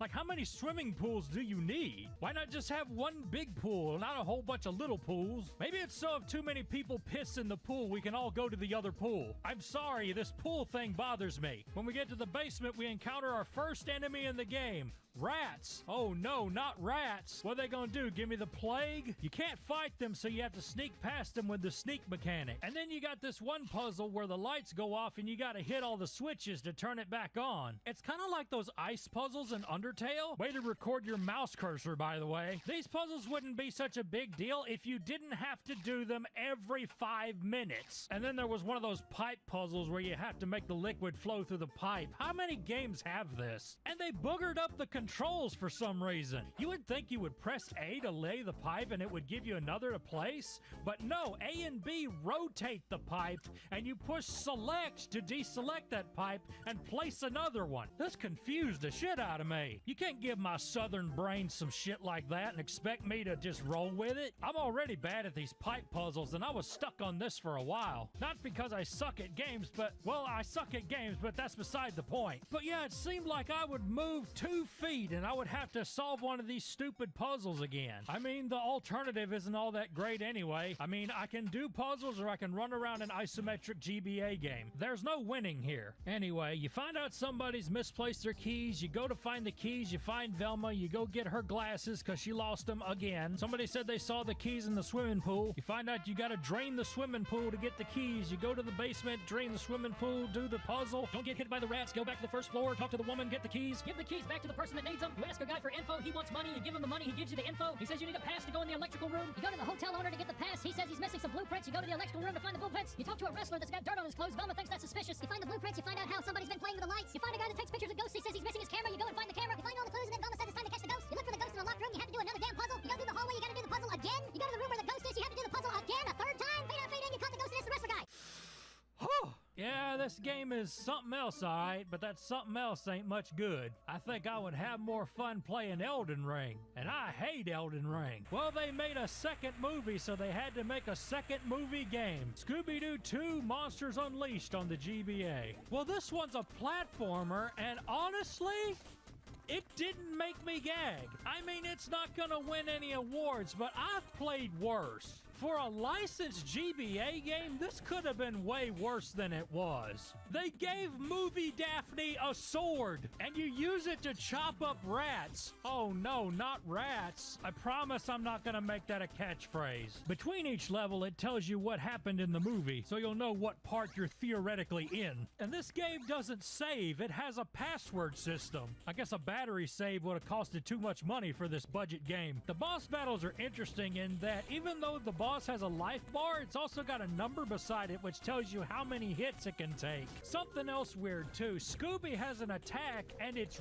running. But no, not the running you use for movement. You press B and you do a different run cycle and that's your attack. So you've got two different types of running, attack running and running.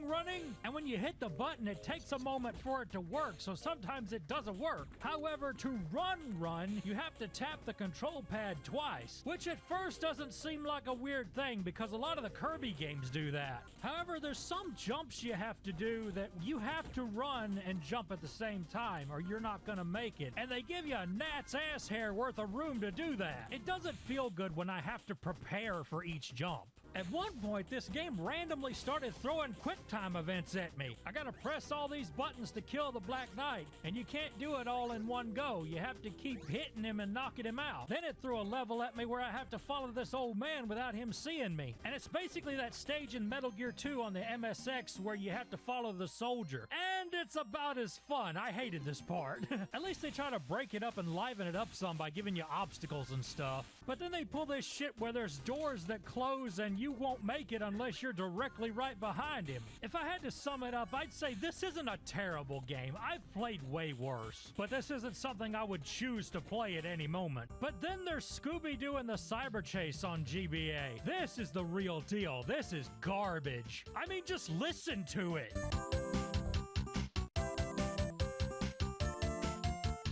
Sounds like a MIDI from an Angel Fire website. So you have this hub world where you have to pick up CDs so you can go to a level. The CDs are in plain sight, there's no enemies to fight, and it's just a completely straight room. And there's only 3 of them. And in one of them, as far as I know, the CD never spawns. What is even the point? The first level is on a jet ski, and you have to collect a certain number of Scooby snacks and then get to the goal. The perspective's kind of confusing, kind of hard to tell how far or how close the Scooby snacks are at. But it's not hard or anything. But man, it bores me to tears just looking at it. One thing you don't want to do is go to the level select without collecting any CDs, because you can't exit back out of it. You gotta play a level. So you gotta play a level that you've already done. So I had to do the jet ski level twice. How hard would it have been to just program the B button to exit you back out of the level select? Also, I apparently have 3 Deadpools. The second level's a whole lot of nothing too. You just collect all the Scooby snacks and then you go to the goal. And the level is basic as basic gets. There's no jumps, there's no platforms, there's no really anything to do but walk left or walk right and throw stuff at the monsters. This level feels like a game somebody made as a college assignment. And then there's the fight with the creeper, which, oh my god. You have to set off these catapults with slime on them. Okay, first off, slime. What is this, Nickelodeon? Anyway, the throwing angle of these freaking catapults is little to nothing. The boss almost needs to be standing on top of it before it'll actually hit him. What kind of slime is it anyway? Is it that jiggly gelatin kind of slime, or is that runny diarrhea slime? Alright, next level, snow chase. Wait a minute, this is the same thing as the jet ski level. It's just a snowmobile now. What kind of copy-paste crap is this? Next level, and oh, it's the caveman! And I froze him in there. I guess they felt bad about making the levels really short and small, so they overcompensated like hell on this one. This level is gigantic, and you have to find almost 150 Scooby snacks to get to the goal. All the while I'm jumping on these trees and taking leaps of faith, moving around on platforms, platforms, I feel like I'm a monkey fucking a football here. And I finally did find enough Scooby Snacks to get to the goal, but guys, I have no earthly idea where the goal is. I ran around in this damn level for half an hour, and I still never found the stupid goal. I gotta end the review about this one right here, because I don't know where to go. But it's not like the game was gonna get any better. Don't kid yourself, it wasn't. Then there's Scooby-Doo Mystery Mayhem on the GBA.